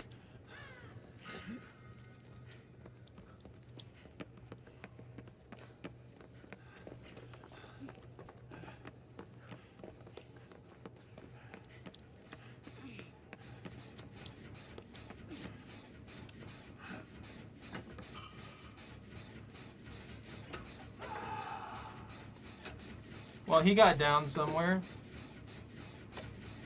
That means if we can get this generator done here, we might actually just have the gates.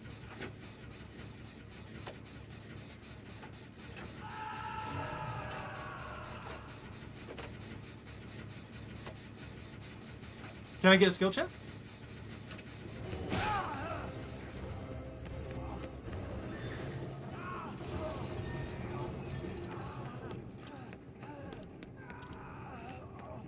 He's not chasing me.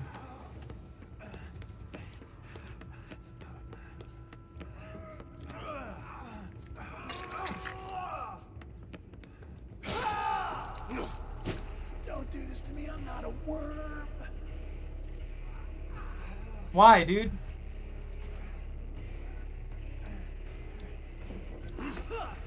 Lady, get the generator done! He's dealing with me!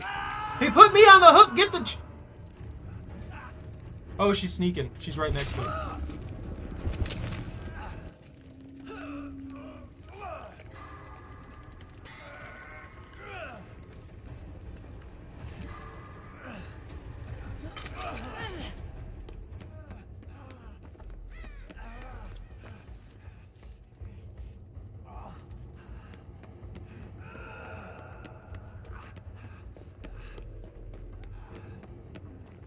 I do think it'd be cool if survivors were a little quieter in this mode.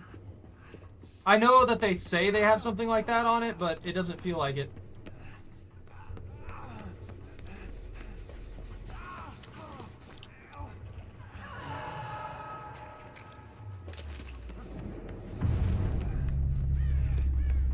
Did he spot me?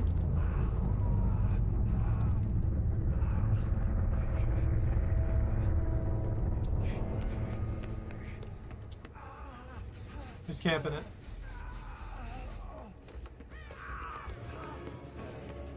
We're gonna stand up, and we're gonna keep going back to the toy store. You can't take them from us.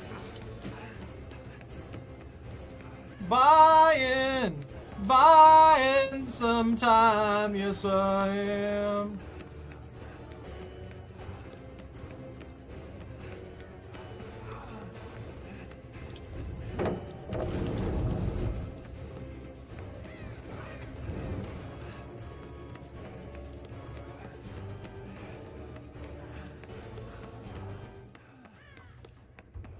Did Dracula give up on me? No, there's Dracula.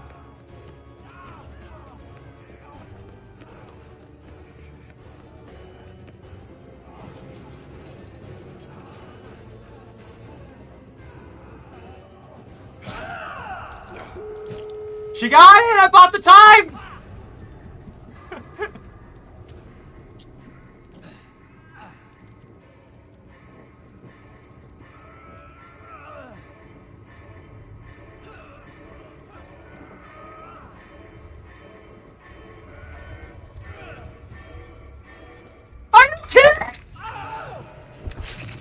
That was like a 20-minute carry! The dude was stuck on a wall for like 5 solid seconds! How did it not wiggle off? That is actually stupid. I hope she makes it to the hatch. Is it over? Can I not watch it? She made it. She got out. She got the gate. Good. Fantastic. That was great. That was nearly a perfect wiggle. That's one thing that I hate about the wiggles in this game. Just give me control of it with WASD. And as long as I'm resisting, it will move in that direction while slowly getting weaker as I wiggle. Like, and it would be super easy for the controllers too, because it would just be the joystick. Like, okay, if I want to wiggle forward, I wiggle forward like this. If I want to wiggle backward, I wiggle backward like this. And then the more I wiggle and stuff like that, and if I'm constantly trying to push in a specific direction, it gets weaker and weaker, you know? Like if I'm constantly trying to pull them directly back, the wiggle gets weaker and weaker and weaker. But if I'm more consistent with how I shift it and stuff like that, it works okay in all directions. It just, I feel like that's such a simple thought process to do it that way, to where it makes it effective, but it doesn't make it broken. And instead, we get that where it just pulls randomly in one direction every once in a while, if it does at all. There's so many situations where I'm carrying somebody, or I see somebody, or where I'm carrying somebody or being carried, and the wiggle does literally nothing the entire time. Like, it'll make them go whoop, whoop, whoop, whoop, just a little bit. You know, it'll make them just like go slightly back and forth. Like they're just a snake slithering around on the sand or something like that. It's like, why? That does literally nothing to save my life. Give me control of it so that I can actually resist in some manner. Like maybe I can push them into a doorway or something like that.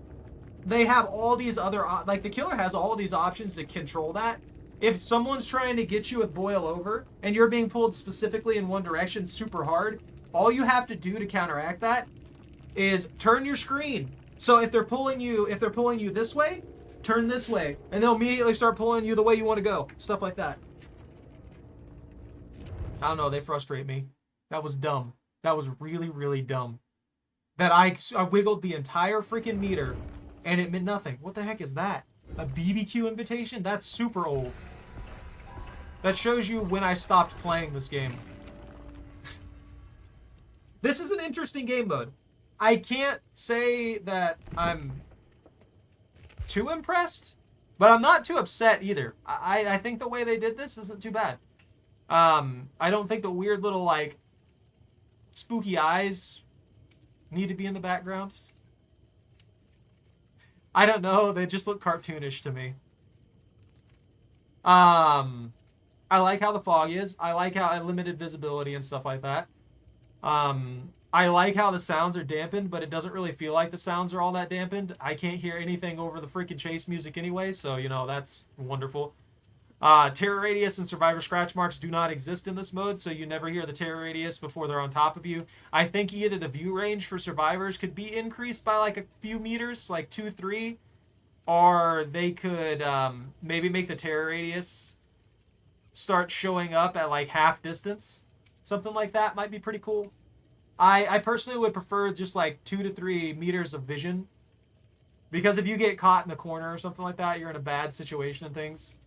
I think it should apply that. Also, I think that if for certain characters that just sit there and stalk in the darkness and things like that, it might be good to give the survivor like a feeling of unease. But that might be too specific to certain killers that would cause problems. So maybe a similar effect could be applied to all the killers if they're just staring at the survivor for an extended period of time. That way you never know who the killer is, but you do have a likelihood of who it is, you know? Anyways, I am done with this. I didn't escape once, and I blame every single team I have, except for that last one. They did fantastic. We got outplayed there, and some of the chases fell apart pretty much. So it didn't really go too bad, all expected. Not really. Well, I mean, yeah, skill issue. You should have seen some of the stupid crap I saw. Like, people, when they don't get their crutches in this game, when they don't have the crutch perks that they're used to using, they just give up. They just straight give up. Or they do the stupidest crap over and over and over and over again and then wonder why they die. What do you mean? I've never been as bad as these people. Dude, you should have seen it. There was a Michael Myers match, like just before this one. You know what they did? They were getting stalked. They heard him go up to tier 2. Because the audio is pretty obvious when he goes up to tier 2. They just kept working on the generator. Right in front of him while being stared at. And then he goes tier 3. And immediately downs one person. What am I supposed to do with a wrench? The other person runs like 2 feet and then gets downed. Because for some reason they took like 2 seconds to react while he was wiping the blood off his blade. And then it just snowballed from there and went absolutely terrible. And they kept leading the killer to me. It's awful. The people are stupid. Like, they have to be. I don't know how people even play this game in the first place, even with all the perks at this point. Some of the stuff that I've seen is just wild. Especially in this game mode. This game mode just brings out I don't know, maybe these are the people who just play casually. Maybe they wanted something a little different. But they're dumb. Like, the amount of lack of understanding or lack of capability to function anything is crazy to me. There's also the obsession with healing, the obsession with rushing generators and stuff like that as fast as possible is there for the people who actually know how to play the game. But then the regular people seem to not even touch the generators 90% of the match for some reason. Like they're just sitting in a corner having an existential crisis or something.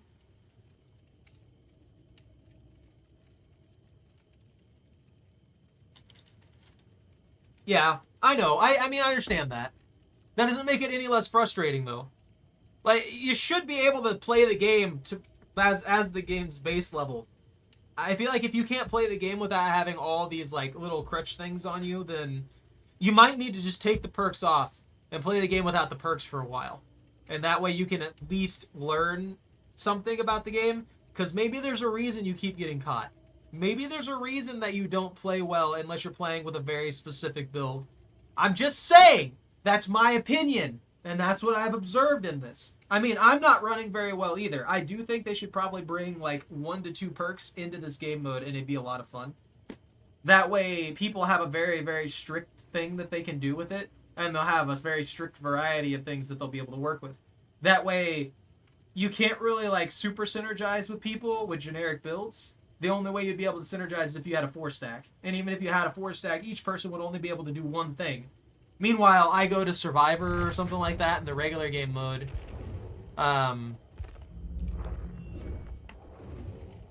Like, I go to Survivor here, let's say Lara Croft.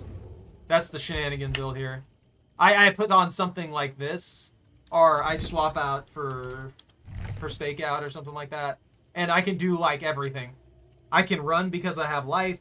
I can heal because I have botany knowledge. I can self-heal because I have self-care. And then I can either use Blast Mine and screw over the killer by blinding them and slowing them down, buying more time for the team, which is basically another, like, runner perk or thing like that. Or I can take Stakeout and do generators even faster because I'm collecting tokens.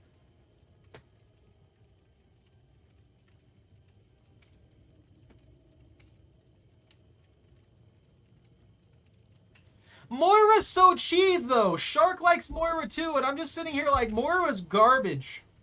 Moira literally doesn't take... You don't aim with her. She just does things.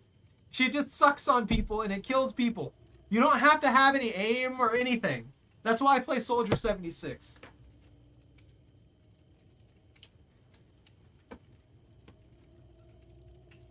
She just sucks on people. What do you want from me? That's literally what her attack is. Her attack is some stupid beam that sucks on people and heals her for exorbitant amounts of health, while she has a tiny hitbox and can teleport anytime she gets anywhere near death. She has a freebie escape. She has self-healing that's better than most of the other characters in the game. And she has an ability that does good amounts of damage and auto-tracks onto the target. Imagine if Winston had that. Imagine if Winston had that. Then where would we be? Dude would be unkillable. I don't like Junkrat either. Junkrat should take splash damage. I don't know why Junkrat doesn't take splash damage. Junkrat needs to take splash damage. Junkrat needs, like, I guess the damage is relatively okay. But Junkrat's just annoying. Make him take splash damage. Like, if he fires a grenade at point blank range to himself, he's gonna take some kind of damage from that. There's no reason for him to not to. Maybe make him take like a quarter of the damage or something like that. He doesn't have to take a lot, but just make him take some damage from it. Maybe they're shaped charges. I hate him though. I absolutely detest Junkrats. I find them annoying. I think the amount of damage that they do is absolutely crazy at times. And it's like, well, what am I supposed to do about this? But then again, if I beam somebody with Soldier 76 properly, they don't last more than, you know, a second or two anyway, unless it's like a tank or something. So I can't talk or complain too much. And considering I can do that consistently from a distance, it's pretty good. But at least I have to have aim. Meanwhile, you just suck on things all the time.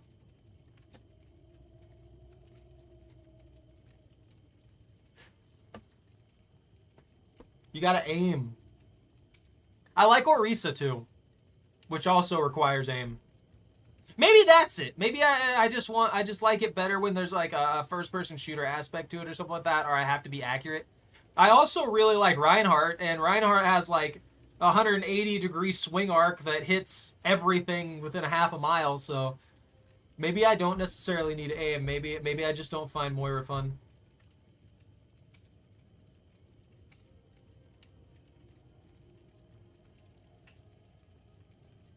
I mean, aim in the general direction of the enemy thing is pretty good. I just don't like how most games handle shotguns. More often than not, what they like to do with them is they have them with dead cutoff periods, and that doesn't make any sense at all. That's not how pellets work. That's not how projectiles work in general. I would understand if the damage fall off got progressively worse outside of it, and the spread got progressively worse. That makes sense. Like, I think Apex Legends does a really, really good job of that when it comes to shotguns. Like, if you try and get somebody down with an Ava 8 at like a pretty good like 30 meters distance, you might still be able to pull it off, but the odds of the pellet spread working in your favor are pretty low, especially if that person has like an SMG or an assault rifle or anything like that. Anything they can hit from a good distance. I mean, 30 meters is probably excessive. That's a 90 feet. Yeah, the bullets should not disappear at all. Whoever thought that needed to be there for game design was an idiot, and they need to stop. Just put it's really easy. The further the shotgun shells go outside of a certain range, the less damage they do. It's not hard, and the further apart they spread. So that's why the cone system works really well for it. So you have this cone area here. This is where it shoots out of. When it shoots out of here at like the 5 meter cutoff right there, that's where it starts to get too spread out to actually do consistent damage per pellet, and then the damage on the pellets starts to drop off. And it works fine. But for some reason, they don't. But a lot of games don't do that, and I don't get it. I just think it's like, You're basically putting that person in a situation where if somebody knows the distance at which that shotgun pellet just stops existing, they can be outside that range. It was actually an issue in Fortnite that, and it's still there, obviously, which I definitely hate. I don't think I'll ever play that game again. But the range of the shotguns just having a cutoff period where it just dies is ridiculous. It's ridiculous to me. It makes no sense. It's not logical. It's not fun to me either. Like, just let my pellets keep flying. Let them do what pellets do. I don't even care if they're like the damage falls off by 50% immediately outside of that range. Just let it do what it's supposed to do. I never had the Fortnite market. I never wanted the Fortnite market. I don't care about the Fortnite market. That game was never anything more than a mid-tier shooter. That's all it's ever been. Shut up, Laura.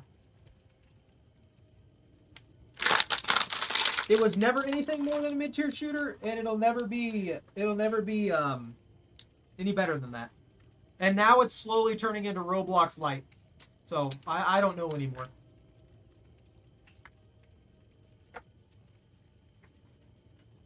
That does make me wonder how Roblox is doing, though. Lobster, the only reason it's world famous is because it was bright, colorful, and what they intended to do with it didn't even work. The main point of that game initially was supposed to be the whole campaign thing and everything that they were going to do. And then that didn't work. Nobody cared about the campaign.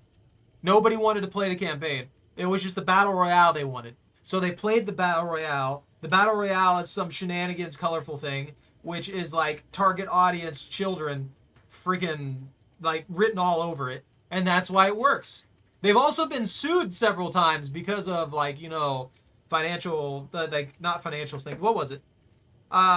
Their marketplace was one click. So when you clicked on something, it immediately bought it. There was no protection measures or anything like that, confirmations or nothing. So a bunch of kids ended up spending insane amounts of money on mommy and daddy's credit card because they didn't have to like do any confirmations or anything like that. They would like try and look at a cosmetic and then they would buy it. They would just and it would just like take their V-Bucks, which is ridiculous to just think of. They made absolutely sure to not put any kind of safety measures in there until they got sued, and now they have them. And that's the only one that I can think of off the top of my head. So maybe it's just the one, but who knows? Honestly. Yeah, that's all it is. I think all the games right now, like, I don't know. I wish the rules were stricter when it comes to monetization. Because at the end of the day, almost all of these games have extremely predatory monetization. And I absolutely detest the crowd of people who are like, oh, but you don't have to buy it. Of course not.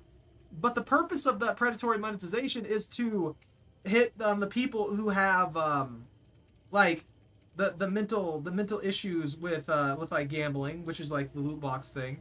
They have the mental issue with the gambling. They have the impulse buying, all that kind of stuff. It targets those people specifically, the addiction issue people and stuff like that. That's what those target. That's why mobile games are trash, because that's also what they target. It's just spam microtransactions. They don't live off of their main player base. Those games make a ton of money because they have a pile of whales there that just keep spending thousands on thousands of dollars on literal garbage. Like things that speed up the game and stuff like that. I did. I impulse uninstalled DBD. Also, DBD doesn't really get that much money from me in the long run. Like, over the course of the years that I've played it, they've gotten a good chunk of money out of me, but everything that I've bought has actually been utilized for an extended period of time, so I think I got my money's worth out of it. Meanwhile, there are people who buy like 20 different cosmetics for a single character, and they will only play with one of those cosmetics at a given time, and they'll only play with that one cosmetic, like, just entirely. So they bought 19 other cosmetics for literally no reason.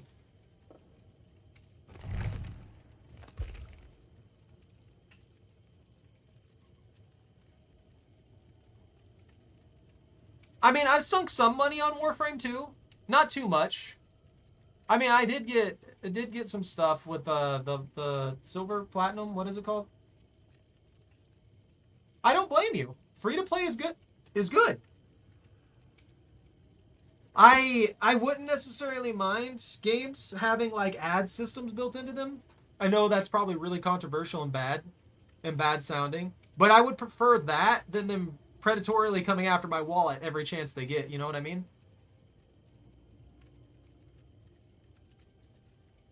Yeah, Alan Wake. Yeah, I haven't even bought the 2 newest characters. Who will stand with me against the darkness? Shut up! I don't care! What the heck are you even wearing? Are you supposed to be... Oh, that's right. She's a bard. That's why she's wearing that. Never backs down from any adventure. Ha ha! What do you do? Toxic to elves? I love elves. I think she's beautiful, and I think she's probably a sweetheart. And I just think that she's probably going to be really, really annoying because she's a bard. We all know how D&D works. So... it's not necessarily that she's an elf that's the issue. I like elves. It's probably more the fact that she's a bard, and we know how bards get.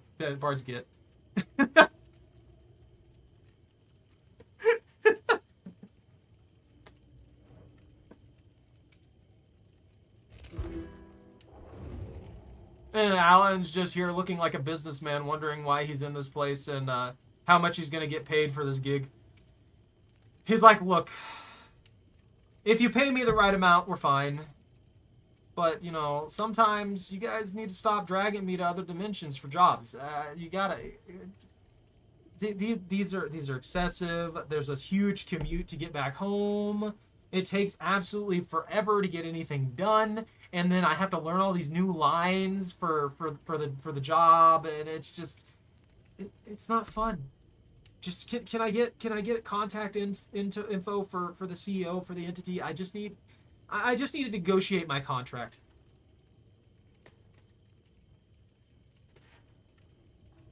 The party's barred, the money. I cast silence on the entire room. Alan's probably used the wacky horror adventures inside the lake at this point. Yeah. I never played the Alan Wake stuff, but I feel like just from his appearance and everything like that. One, he kind of reminds me of freaking Nick here. He kind of looks like Nick with a beard, but he also looks like he's just done. He's like, I quit. Leave me alone. I don't want to deal with any of your BS. Just let me live my life. All right. Anyways, I've been rambling for a good, like, I don't know, maybe like 10, 20 minutes here at the end of the stream. I'm not going to be playing anymore. I'll have to try out Alan Wake. I don't care for Trevor. I like Laura. Some of her lines are really whiny though, and I don't know why. Isn't she supposed to be like freaking budget Samus Aran from Metroid? I say that as a just I don't know. She just reminds me of Samus. She looks relatively similar to Samus too. She's just not blonde. That's literally, she's got brown hair instead of blonde hair, and she looks almost exactly like Samus. Only she's probably short compared to Samus because Samus is like freaking 6'3". I don't think she should be whiny. I think she should have the determination factor to it. But a lot of the lines that she says are just kind of whiny instead of determined. I know Laura's always been put through like crazy stuff, right? So for her to just whine all the time feels off, I guess. I don't know. I've always seen Laura as like the strong female lead character. And to just hear her constantly whining feels like Metroid Other M, where Samus is just constantly beat down and behaves super submissively for no reason. It just feels wrong, I guess. You know what I'm saying? You know what I mean, Lobsterino? She's having dreams. She's got the twitchy doggo feet going on right now. She's like on it. She's like running and stuff like that.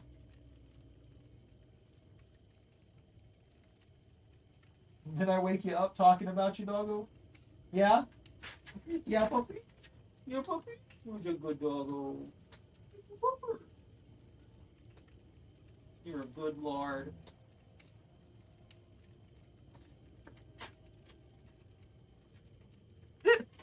She's got to go fast, dude. She's going hard.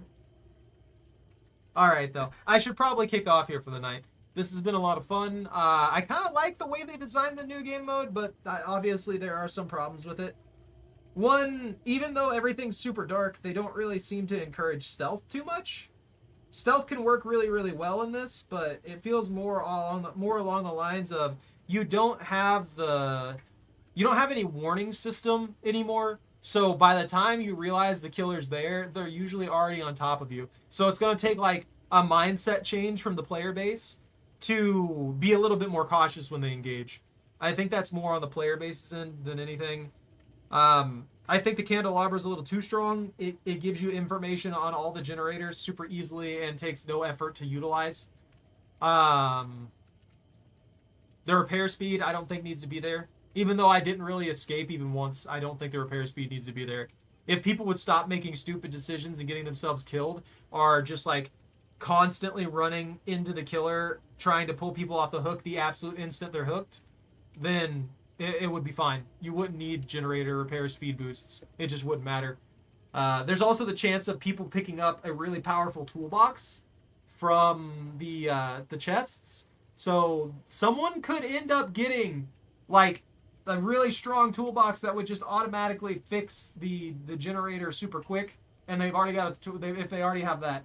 Maybe just give everybody one perk to see how that plays out. That would be pretty cool.